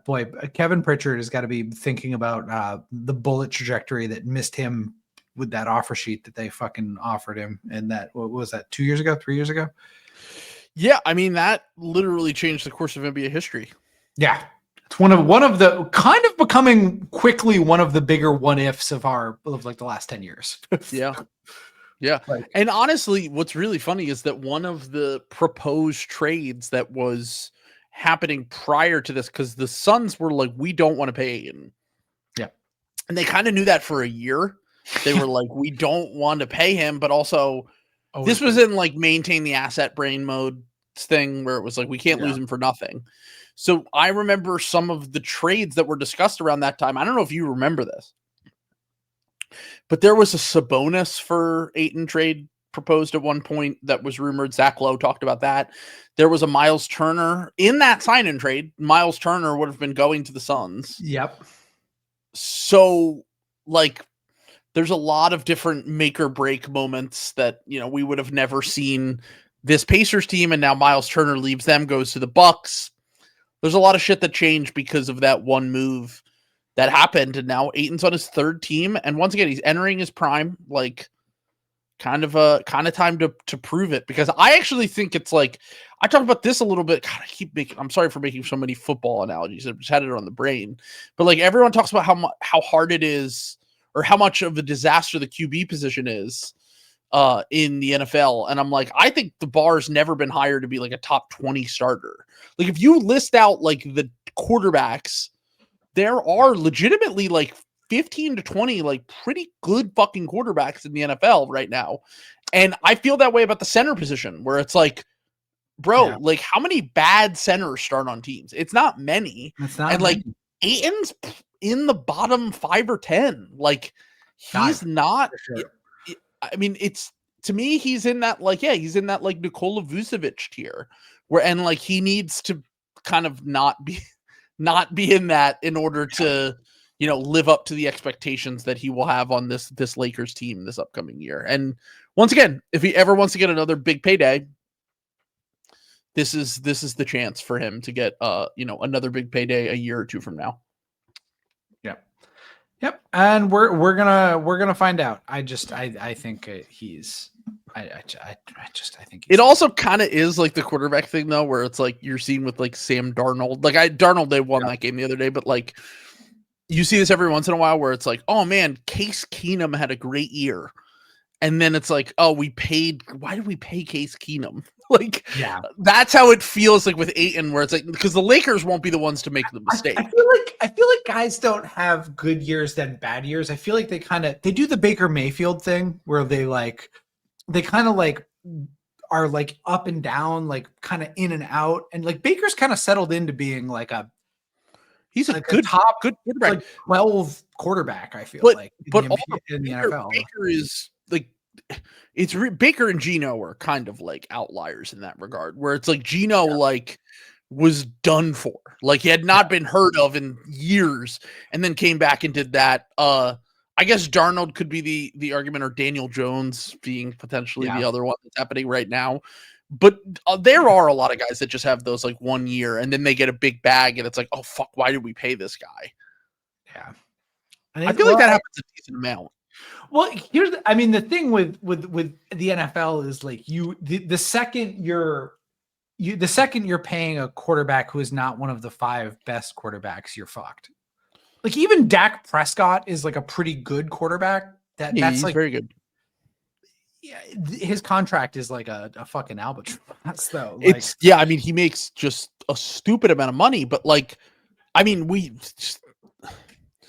talked about the fact that like, if you're not going to have one of those top guys, yeah, I'm sorry for bringing it up again, but the offensive line is like so fucking important. Yes. Like, yeah. I mean, we see like Jalen doesn't lose games, and like no one would argue that Jalen is like, outside of Eagles fans, would argue is like one of the 4 best quarterbacks in the NFL. Like, he's a very, very good quarterback and is limited in certain regards, but like he's like a perfect game manager quarterback. Like, and it's game manager plus because of the fact that he has the running ability as well. Yeah. And he can throw in like in spots, but you know what I'm saying? But like he's perfect for the Eagles identity where they don't need him to be like anything more than that. Yeah, exactly. Yeah. Don't turn the ball over. This year he's been better with evading sacks. I mean, the passing offense is still a disaster, but it's doesn't matter. Like my Devonta Smith fantasy pick is not going well. Yeah, everyone's like, and I would imagine fantasy people in general are probably pretty fucking pissed unless you have Jalen who gets 2 touchdowns with the tush push every game. Yeah. But it's funny because it's like, I can't believe that you can get so worked up over, like, they just beat the Chiefs for the 2nd time in 3 games. And I don't think this Chiefs team is very good, to be clear. No. But like, they just beat the Chiefs again. They beat their rivals on opening night. They have won 18 of the last 19 games. And like, I don't think that this team is like going to win the Super Bowl every year. But like, the year after you win the Super Bowl is house money, dude. Like, if you get back to the Super Bowl, that's an amazing accomplishment. If you make it to the conference finals, that's great. Like, the people that like are, oh my God, freaking out. I'm like, you would have died growing up if, like, my dad, I literally, anytime my dad bitches about the Eagles, I'm like, if I had told you in 2000, the Eagles were the Jets, like they were a joke. Yeah. And I was like, if I had told you in 2000 that they would make all these conference finals, they would win the Super Bowl, they would get back to other ones. This was before they won the Super Bowl last year. Would you be bitching as much as you bitch about this team? And he was like, no. And then I was like, exactly. Shut up. Enjoy the ride. Like, Eagles fans, NFL fans are babies, dude. They're legitimately babies. Like, I don't even think there is an equivalent for an NBA fan base that would do this. Maybe, like, I didn't see it with the Celtics. Like, maybe the Lakers, because the Lakers have such crazy high expectations every year, and they are the Lakers. Like, they're, you know, I think most people with the Celtics last year were fine with the outcome other than the Tatum injury, right? Like, I was pretty, I don't know. The 2022 still haunts me. That's like my thing. You have your teams that you're like locked in on, and like, but once you have like a certain level of success over a certain period of time, it's all just kind of ash in your mouth. Honestly, what animates you at that point is you become a villain. You start reveling in, when you become greedy. Yeah. You're just like, the winning doesn't do it anymore. Right. It doesn't fill the winning isn't anything. It's the, so you think that the narrative battles become more important because it's like you need narrative battles because you've already done the thing that so that's why it drives Celtics fans crazy when people disrespect Tatum, and then Eagles fans crazy when people disrespect Hurts, because it's like, you just don't get it. Like we've done the thing that you're all trying to do, you little peasants. It's the last like forced subjugation is to make you admit that our player is good, even though there's clear like reasons why, but just like that is the ultimate, like, because I remember this was something like before, like Tom Brady was more of a consensus GOAT. Like early, like 2004, like first things like Peyton Manning, this was like a thing where everyone was like, Tom Brady's like a game manager. Honestly, even when Aaron Rodgers before the second wave, I would say, where it was like and at the time, I didn't think it was an outlandish argument. No, that because Rodgers was putting up these insane stats. He had just won a Super Bowl, then he won MVP. Like it was like, all right, finally, like a challenger and then Brady just went pervert mode, and he's just a robot. And he literally sacrificed his family to Bama, dude. Like, multiple families. I guarantee you that in 2007, Satan appeared before him and said, like, your family will hate you someday, but I can give you 4 more rings if you sign on this dotted line right now. And he hurt his hand signing too fast. Like, didn't even think about it. Like, for 1 second. He was in the booth last night, the coaching booth, a day after calling that Eagles-Chiefs game. He flew out to Vegas and then was just in the coaching booth, and they were like, "Oh, this is okay." And then I was like, "This is insane, dude. It is insane. Your life is football. Like, it's literally just football. Like, that's all he cares about at all. He doesn't have any hobbies or interests other than football. It's unbelievable." By the way, I just want one last thing. 2 things. Me and Chiodo have just been talking about this all week, which is just like, it's so funny seeing all these Eagles fans get so worked up when people are like disrespecting Jalen Hurts, complaining about the tush push, like whatever. And then I was like, no, you don't get it. This is this is the zone you want to be in. Yeah, this is what you want. Yeah. When the media at large starts all ganging up on you and saying, we're sick of this shit, that is the perfect zone to be in. You're like, oh my God, like Chiodo posted the Patrick Beverly crying meme and was like, the Eagles are we're too boring. Us winning. It's like, I hate watching Eagles games. Yeah. It is insane. It's like, I'm like, I've dreamt this my whole life. Like, I've seen people complain about the Patriots or the Chiefs or whoever in basketball, whoever that equivalent was, the Warriors. Yeah.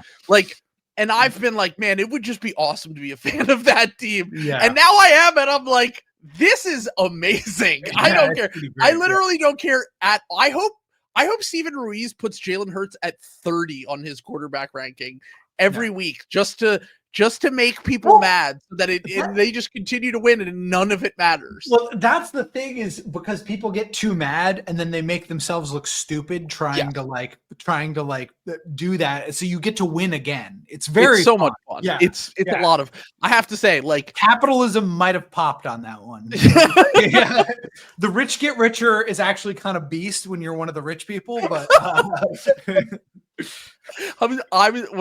last thing I was going to say is that we just keep saying, man, nothing really ever goes wrong for the Eagles, and then we say until round 2 of the playoffs because of the Eagles Celtics parallel. Yeah. We're like, Jalen, do not play through a calf injury. No calf injury playthroughs or anything like that. It was very funny. We just kept talking about that. Nothing will ever happen bad until round 2. Until divisional round versus you guys were playing against the Knicks, and I guess the equivalent for that for us would be the Rams. Not the Pack. Yeah, I was gonna say it's not the Packers, because the Packers. No, I think it's the Rams. Yeah, but the Rams already won a title, so it's hard to compare. And the Bucks already beat us, though, so it's kind of it could be the Packers. I think the Packers are the Cavs, because they're that team that always looks good, and then they just no show. They're my no show the playoffs. They have looked amazing so far. They look great. Look, Micah Parsons, as advertised. I made fun of myself.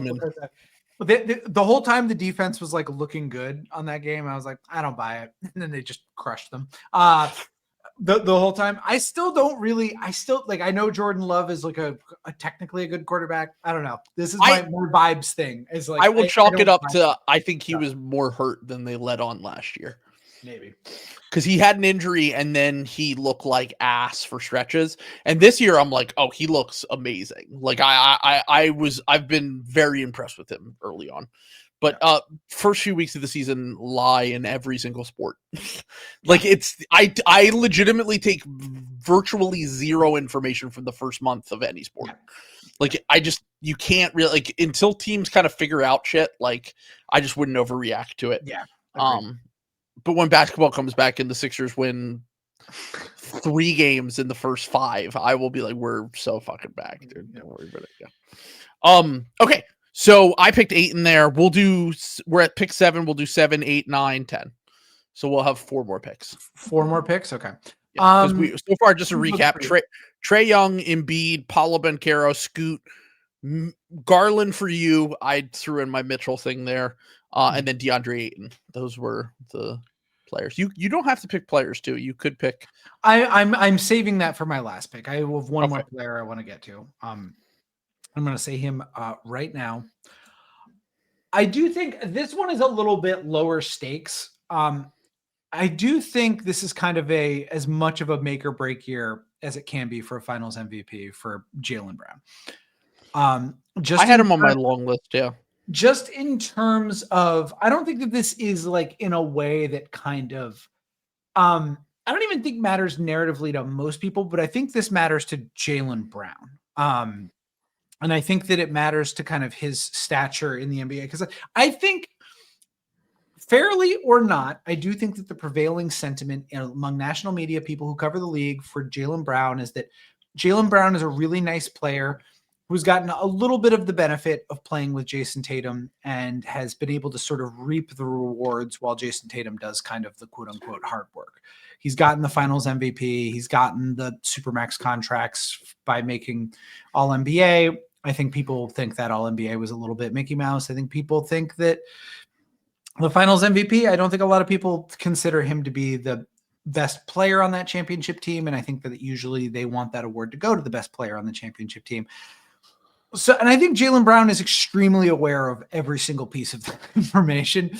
And I think that this is I think that he really wants to prove that he is a All NBA caliber player, full stop. Because I think once you make 2 All NBA teams, you are stamped as an All NBA guy. Julius Randle, I thought he was a fake one, and then he did it again. So I think you're stamped at that point. I think you're an All NBA guy. Once you make All NBA twice, you can't really say a guy is Mickey Mouse All NBA anymore. And I think that is going to be Jaylen Brown's goal coming into the year. And I think that he is going to be, I think he's going to like average like 30 shots a fucking game, dude. Like I really do. And I think it's, I don't know what that's going to mean for the Celtics winning percentage, but I do know that this is very much psychically going to be one of the more important personal battles, because I think if this doesn't go the way Jaylen Brown necessarily wants, like, I mean, there is a lot of money on the table. And like, I do think that like how the season plays out for Jaylen Brown could impact trade discussions and where he ends up kind of long term. So I do think that it's not unimportant, I guess I would say, even though the Celtics are going to be ass. 4 All-Star games, 1 second team All-NBA, Finals MVP. Is Jaylen Brown a Hall of Famer? Probably. More titles than Carmelo and Anthony. Okay. All right. I think yes, because of the playoffs. I think because to me, his counting stats will be pretty. His counting stats will be really good. Yeah. His counting stats will be really good, but also the playoff, the amount of playoff games he will have played in his career. Yeah. It's getting to a point, like, even with all of his flaws and whatever you think of him, you can't tell the story of the last 10 years without Jaylen Brown involved. And like, look, he's had some stinkers, like particularly the Miami ones in like 2023. He like has been a fucking like, he's had a lot of really good playoff performances too. It's not like he's just like, collecting, 18 points here, 13 points there, like a lot of his, I'm sure I want to say he's had over 30 at 10 times in the playoffs. Stats are basically exactly the same as the regular season, which is good. Like most players' stats go down significantly in the playoffs. I would say he's one of the few players who maintains his average and then has probably higher highs in the playoffs as well. Yeah.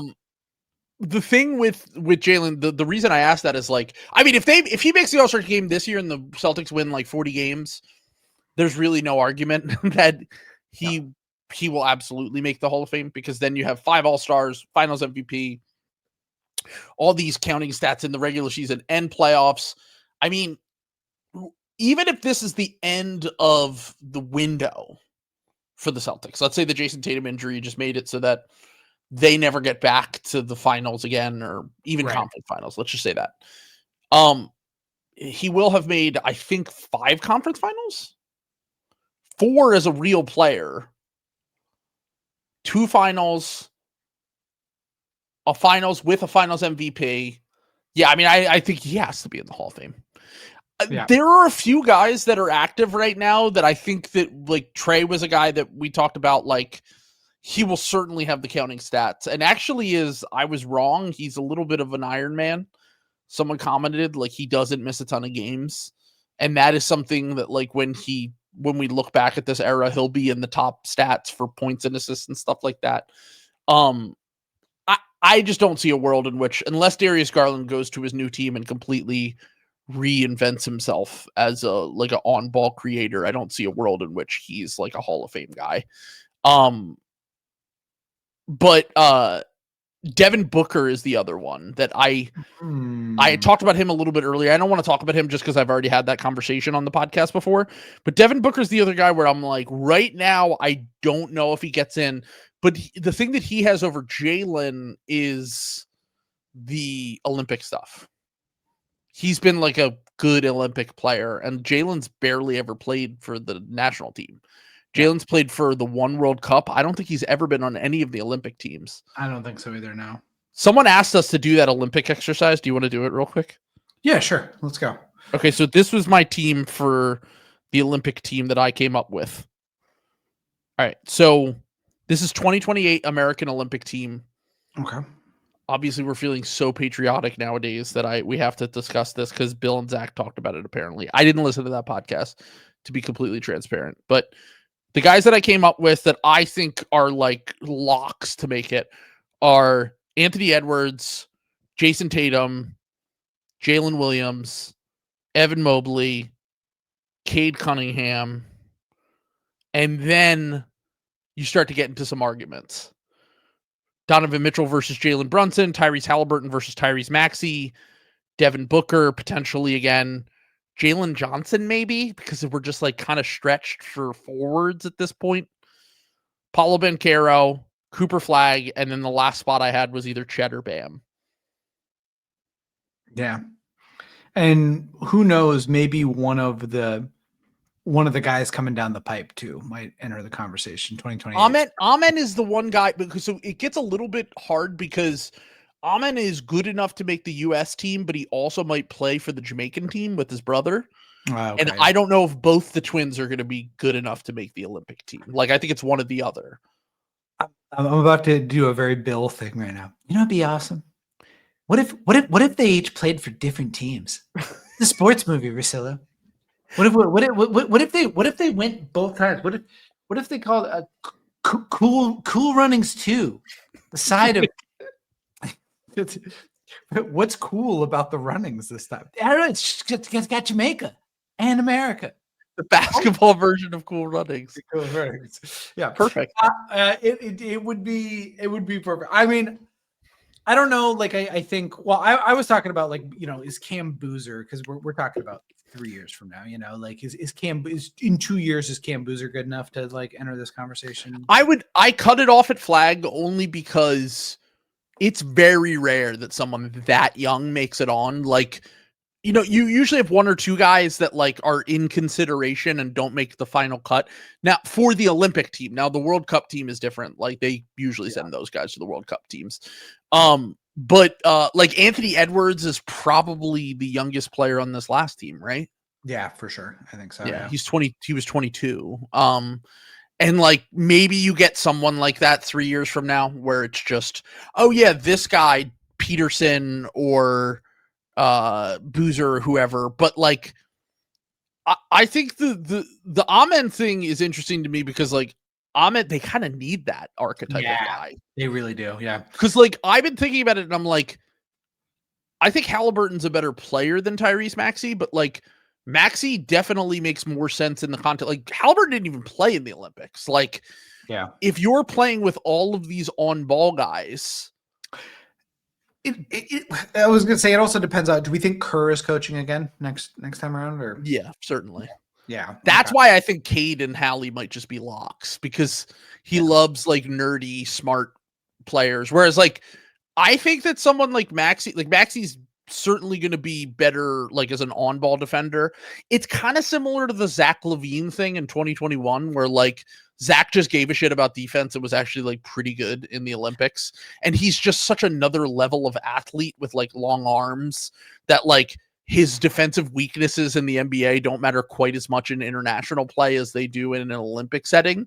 And like, that's what I thought about with Mitchell and Maxey specifically, where like, they're both really good athletes that are, you know, that have super long arms and could probably they suggested like Case and Wallace. And I'm like, maybe like if you wanted to say like better in like the next, they said like, cause they usually have like Derek White, Drew Holiday kind of guy on the team. Suggs would be Jalen Suggs. Yeah, that's exactly what I was gonna say. Yeah, I was gonna say it would probably be Suggs, because Suggs is just a better player than Case and Wallace. But Suggs, like, yeah, I think if you're cutting, like, if you're like, all right, we don't need another bench guard like Maxey, Mitchell, Brunson, Hallie, it would be Suggs, or it would just be Suggs, and then like maybe instead of Jalen Johnson, you have Amen Thompson. Okay, Trill, I have the gun pointed at you right now. Okay. Gun to your head. You're picking for the Olympics for 3 years from now. I'm giving you two options. America wins the gold or the field.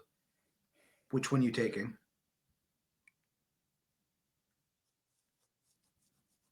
I'm going to take the field. I think that's the right answer. When was the last time that was the case where where you felt like there was less than a coin flip that the team would win the gold? I mean, this one wasn't easy, but we played a lot of old guys. Like, now a lot of them had amazing moments, but like they showed their age as well in some of these games. Like, the thing with this, like, the French team could be really good in 3 years. Like, the French team could be really good. Germany's super competitive now. They just won Eurobasket. They won World Cup a few years ago. Obviously, you'll have Serbia with Jokic and who knows whoever pops up out of Serbia over the next few years. Are we getting any Slovenian running mates for Luka that are serious? Yeah, that's the thing is like I don't know who else is in like the international pipeline that could like Jovic will be like a nice complementary player for Jokic in some of these games. Like maybe Topic is like good in international play. I don't know. But long story short on this, I think it will probably come like France is the new Spain, basically. Yeah. Where like when Spain was always like the threat to beat America, I think France is very clearly, especially with Wemby in his prime next time they play. He'll be 25 the next time the Olympics are coming around. I think that's the determining factor for me, is like how much better do these French guys get? Like Bilal and Richeche, Richeche was pretty good in Eurobasket. Those kind of guys. Sarr, what do they look like in a few years from now? Can they get a guard that is just like a normal guard that can really help them? Can Traore or one of these guys help them? But I'm going to say my final roster here is Cade, Anthony Edwards, J-Dub, Tatum, Mobley. And then I'll go Suggs as the first bench guard. I'll go between Mitchell, Brunson, Maxey, and Hallie. I just know Steve Kerr's going to pick Hallie. I just know that he loves Hallie. I think he's going to take Hallie.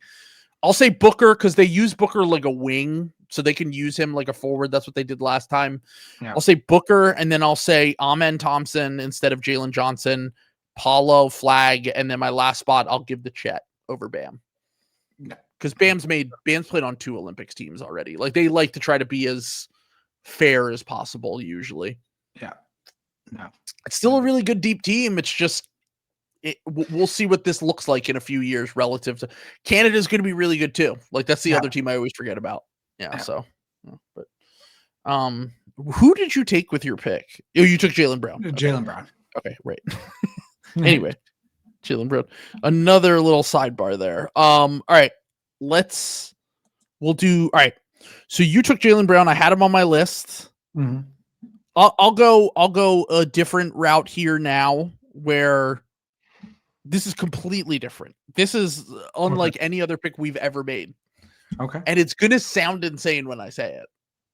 Okay. Is it gonna be Chris Vernon? Why? Why Chris Vernon? I don't know. This is make or break it. It's a huge year. He has so much. Ryan Russillo stepping into a new role. Coward. Oh, because of the ring. Yeah, because the ringer. New team. A little bit of a Ewing theory with Russillo. I don't know. Can Mahoney scale up? I do think Mahoney can scale up, by the way. I believe in Rob. I believe in you, big dog. Oh, I got to replace Ryan Russillo. Ryan Russillo. Oh, I mean, this guy, he hadn't even been married before. Good grief. Good grief. Good grief. His son doesn't have a John Morant jersey. He doesn't know a thing about changing diapers. I mean, that changes you as a man. All right. I'm going to take Victor Wembanyama. Interesting. Okay. I like that. Year 3. Yep. I'm very much a believer in. I'm getting to a point where I might pick Wemby to be either MVP or runner-up for MVP. Like I'm like that. Like that is the level of expectation that I have for him. Yeah. Year 3 hasn't made the playoffs. While we don't love the fit of this roster, it's certainly better than they've had the last 2 years. Yeah. A little bit more competency. And like we're waiting for, because we've had, look, Shea's popped up over the last few years. Jokic and Giannis have been MVP candidates for 6 years, 8 years for Giannis. Embiid has obviously fallen by the wayside in that conversation. There is a torch that can be taken by one of Wemby or Ant in this MVP conversation. They can throw themselves into it. Yeah. This is as I said before, is Wemby, is he Anthony Davis? Or honestly, even maybe injuries related, is he Joel Embiid even?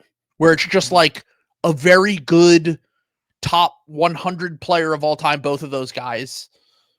Or is he on that track to be a transcendent top 8 player of all time? And this is the year, I think, that if you look at the guys, I've said this before, like year 3 is usually when these guys are around age 22, where he's at 21, 22. It is what he can be long-term as a player. We will have a much better idea a year from now. I'm betting on him. Like, I just think that if anyone is currently in the NBA, it feels obvious that he could be the one who is like the transcendent player from the last few drafts, to really take that torch and run with it. But this is the year where it just becomes like, are you going to win multiple MVPs? Will you win a finals? You know, if not multiple finals, I think we'll have a better idea of what that looks like at the end of this season. And it's not to say he will not be very clearly one of the greatest players of all time in some capacity, but can he stay healthy? Can they make the playoffs? Can he finish towards the top of the MVP ballot? And, you know, can he solidify himself as one of the 5 best players in the NBA? Because there's a spot open. Embiid's fell out because of the injuries. Tatum's not available this year. It's really like the 4 guys that are cemented going into this season are Jokic, Giannis, SGA, and Luka. The 5th spot's up for grabs, and can you get even higher than that? That's the thing, I think, for Wemby going into this year and why I want to take him here. I think I agree with like everything you just said. Basically, I think we're kind of in lockstep on this. I do think that like Wemby. I guess just what I like want to hit home is like he has some of the most he has the most ridiculous expectations on him of anyone since LeBron James. And I don't probably I don't think that's hyperbolic to say that. So yeah, because if you think about the other guys that have reached that level of player, they all were kind of out of nowhere.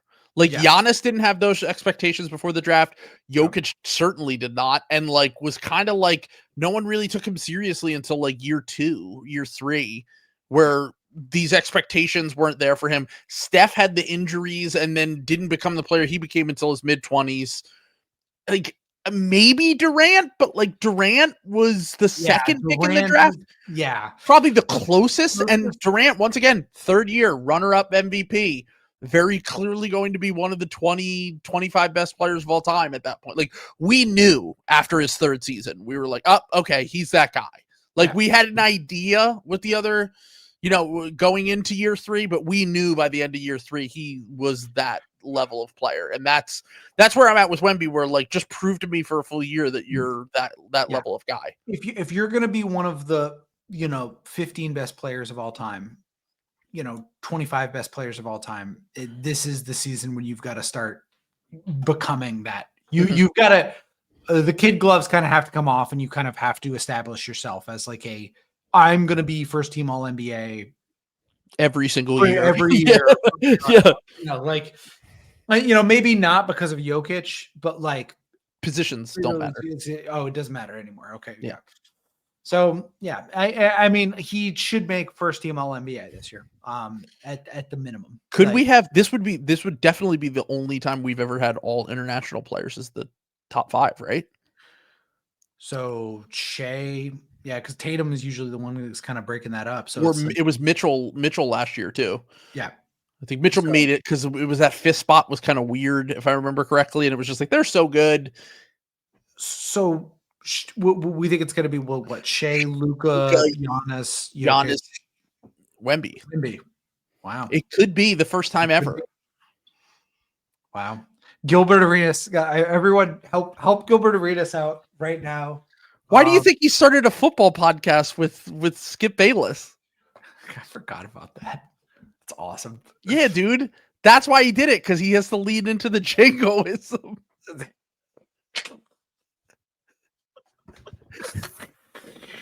Shout out to Gil, man. He saw the writing on the wall. Yeah, no, he was like, let me get ahead of this before it's all. Let me get out. Let me get out from under this. Yeah, right exactly. Now.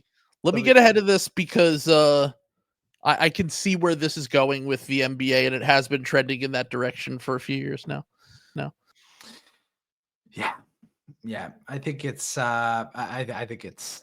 Yeah, I think it's over. I think America. We are entering the Chinese century. It's the American century of humiliation. The Chinese century is here, and Young Hansen, you're up.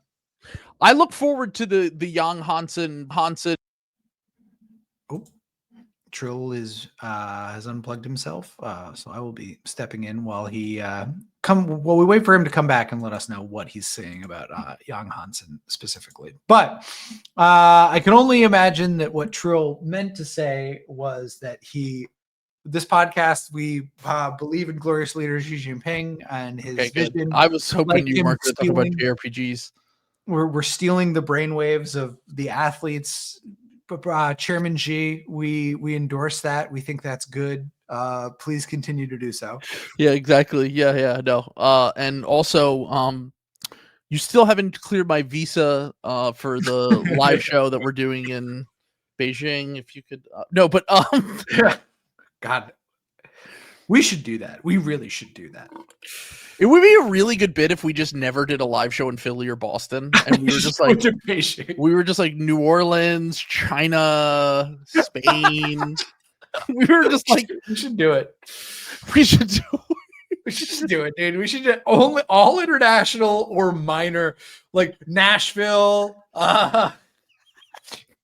Mexico City. I was gonna say Key West. We're telling Key West. Like just like really obscure locations that people are like, why are you doing this? Yeah, why are you making that happen? Yeah.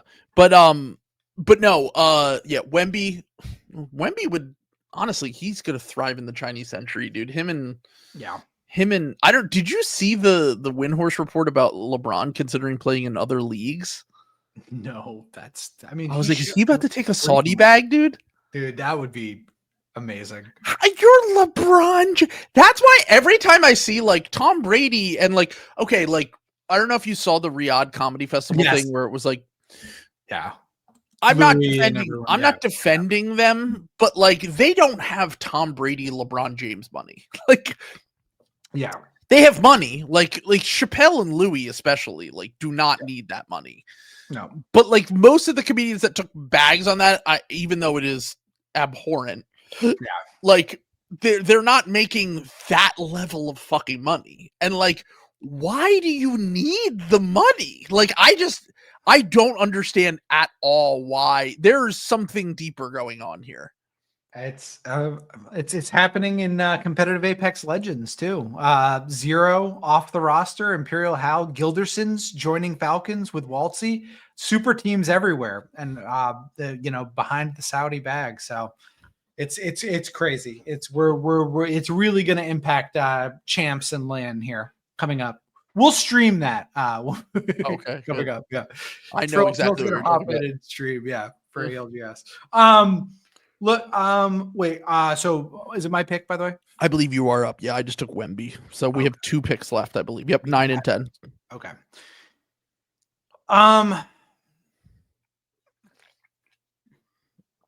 This is your last pick. Do it. My last pick. I think this is a make or break year for Troy Weaver. In what capacity? I don't think it's possible to give Trey Weaver another job if this Pelicans thing is as bad as we think it's going to be. I think that Dumars is a canny operator. I think he'll fire Weaver and hey, sorry, I was on the golf course. I let Troy do it, and that's my bad. I'll take over from here on out. You could, by the way, you had an angle to set that up where you could have been like someone that's a big name. We talk about him all the time, related to the New Orleans Pelicans. Yes, it's a big.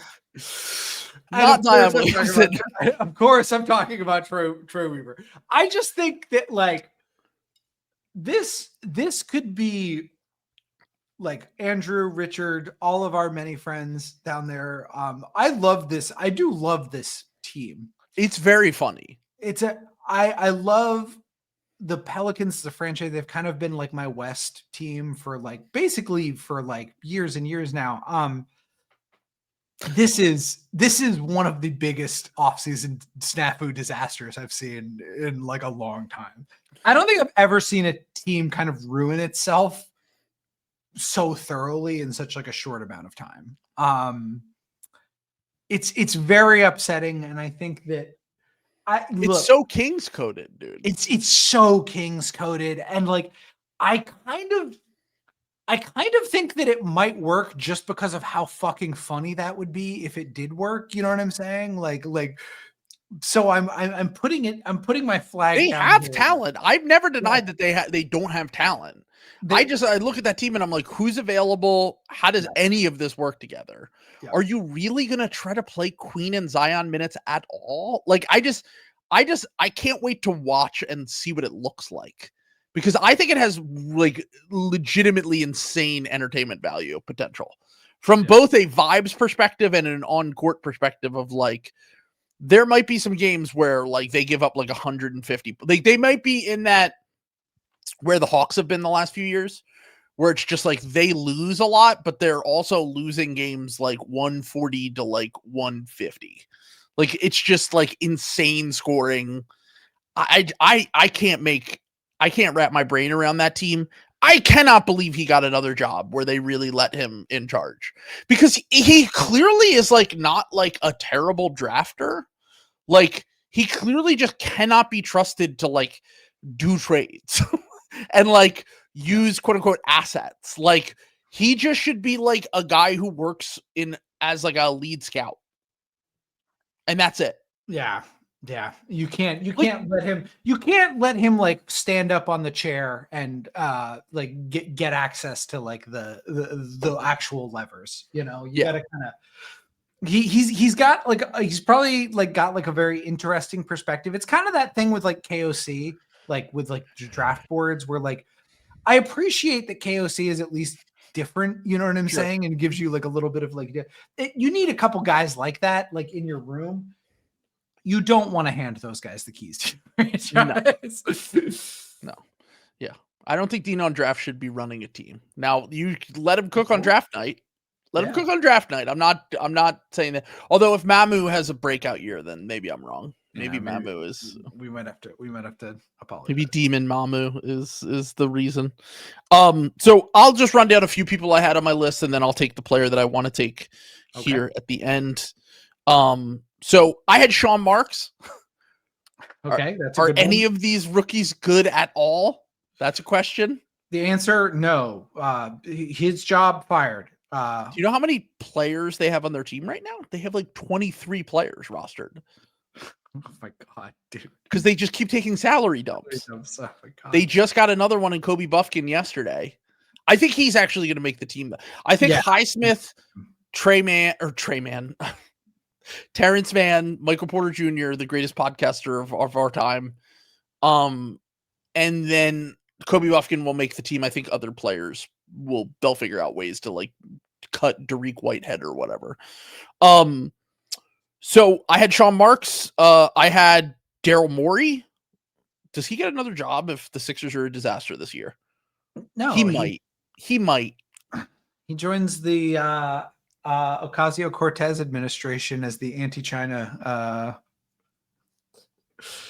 No, who would you? Pete, Mayor Pete. He joins the Buttigieg perfect administration as the anti-China, the ambassador to China. He's going technocrat mode, baby. So I had Morey on here. I think Morey could probably get another job. Maybe not like a head job, but like he could probably be like a second in command on some team. I don't know if he would want to do that though. Tyrese Maxey, I had on my list. I have to bring up Tyrese every time. We've talked about this a little bit before with him. I had a tier of LaMelo, Zion, and Ja as my like just injury guys. Like, are we ever gonna see you again? Kind of thing with those three guys. I don't know. Or no. Doesn't feel that way. No. Josh Giddey, who just got a huge new bag. I'm very excited to see this. We must protect Kevin at all costs. I'm just saying it's a make or break year for Josh Giddey. I'll just leave it at that. Make or break the stipulations of his anyway.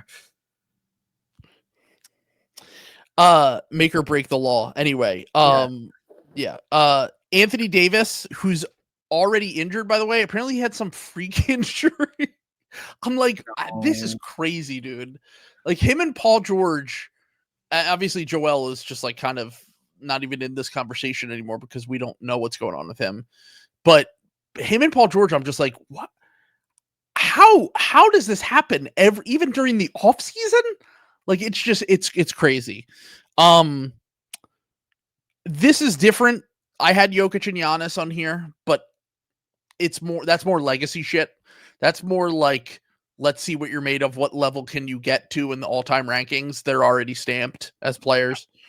Can Giannis have an MVP season with all this shit around him? Can Jokic win another title with the moves they made? Devin Booker, who I mentioned, everyone on the Sacramento Kings. Every single player that plays for the Sacramento Kings could fall into this category. Feels like, including Jonathan Kuminga, who they still want to pay, apparently. Jalen Green, another one. New team, new me. I had him on my list as well. Jalen Green. Decided we were mean to him, so yeah. We got to move on. John Horst, the Bucks general manager. Miles Turner, Hail Mary, plus all these fringe moves. Let's see how that works out for them. for coaches, I had a harder time. My coaches were Nick Nurse. I think he'd get another coaching job, though. Even if the Sixers fired him, I think he would get another coaching job. I don't think Darko would get another coaching job. No. And I think that this is his last chance. I think he did just extend, if I remember correctly. Maybe I'm wrong on that. They love doing that, though. They love waste. That's a great way to waste money, is extended. Yeah, and then fire him a year later. Yeah. And then Mosley from the Magic was the only other one that I could come up with where I was like, they have to win a playoff series. Yeah. Like, if he doesn't win a playoff series, bye-bye. Because, like, this team is good enough to win a playoff series now. Yeah. And I actually do think he's a good coach. So I basically went through everyone here. And then the Kentucky guards, Reed Shepherd and Rob Dillingham going into year 2. That's another big one. But my final pick here is someone who's near and dear to both of our hearts. This is the absolute last chance for Jimmy Butler to win a championship. Oh yeah, for sure. Yeah. This is the player I'm picking. Jimmy is a Hall of Famer, best player on 2 finals teams, all the accolades you could imagine, except for that one thing, which is a championship. And I don't think the Warriors have a very good chance of winning the championship, to be clear. Yeah. But if you told me all of their older players and they made a deadline move are healthy come playoff time, I would put them in the puncher's chance category. Steph Curry. If you have Steph Curry, Jimmy Butler, Steph Curry, Al Horford, Draymond Green, they need one normal wing who's just I'll take the hardest defensive assignment. I will hit open shots. I'll move the ball. I'll rebound. Basically what they got from Andrew Wiggins, somewhere in between Andrew Wiggins and Otto Porter Jr. during that season. Yeah. If they could get a normal-ish wing, I don't know who that player is, but if there's someone out there they could acquire, it would be very funny if they signed Kuminga to trade him for Wiggins. If they could somehow pull that off. Our big dog Weaver is just itching to trade Trey Herb Jones. Herb Jones. Herb Jones would be perfect for them. Yeah. That's the exact kind of player, Yeah. Yeah. So Herb Jones for the Kuminga sign and trade to give him $30 million a year. I'm just saying. Movie. I could see the Warriors just not having the availability because all their players are so old.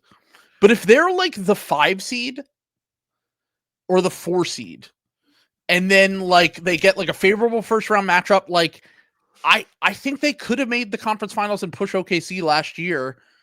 I think that they have multiple all-time players on their team. They just need to get to the finish line. That's the hardest part about this season, and Jimmy is probably the perfect encapsulation of that. Will his knees hold up? And if his knees hold up and he can play 55 games this year, and he's as healthy as he was last playoffs for this playoffs, which, by the way, he did get hurt during the playoffs, too. I don't know if you remember that. He fell on his back really hard, and he got hurt again. If he can hold up, to me, this could be, of every player we drafted, I think that Jimmy starts to get into some insane conversations if that happens. Yeah. Oh God, it would be if it's not gonna happen, but if it does, Jimmy's has games where he's just carrying he did at times last year in the playoffs, and did for Miami. We're gonna have some there will be graphics on the timeline are we sure Jimmy Butler isn't better than James Harden? I'm just telling you. Get that out of the way now. If that happens. The boomers are gonna go crazy. But to me, this is his last. This is his last chance to win a championship. This will probably be Al Horford's final year. Who's Al, if he can remain healthy at all and available, is kind of the perfect fit for what they need. And they're very, like I said, we've talked about it ad nauseum. They're very old, but to me, I think this is it for Jimmy. And that's the last thing he needs to have he's already a first ballot Hall of Famer, but then he gets put in some crazy conversations that will probably drive you absolutely insane, but it would be undeniable if he did do it. Thank God it's not going to happen. He's what, 36? Yeah. Something like that. It's my age. What's the oldest finals MVP ever? It's got to be like Kareem or something. Yeah, I would say Kareem probably. LeBron maybe had a Finals MVP in 2020. He was like 35. Yeah. Because I looked up oldest MVPs the other day because I was trying to think. 1985. How old was Kareem in 1985? He was 38. Okay, 30. Oh, what? He was No, 38 and he won Finals MVP? That can't be true. No, 37. 37. Okay. So I'll tell you the list of the oldest players right now. It goes Kareem. They're all Lakers. Yep. Kareem, LeBron, Wilt, and then Jordan, Steph, Jordan, Havlicek, Dirk, yep. Jordan, Hakeem, LeBron. It's Kareem at 38 is the oldest.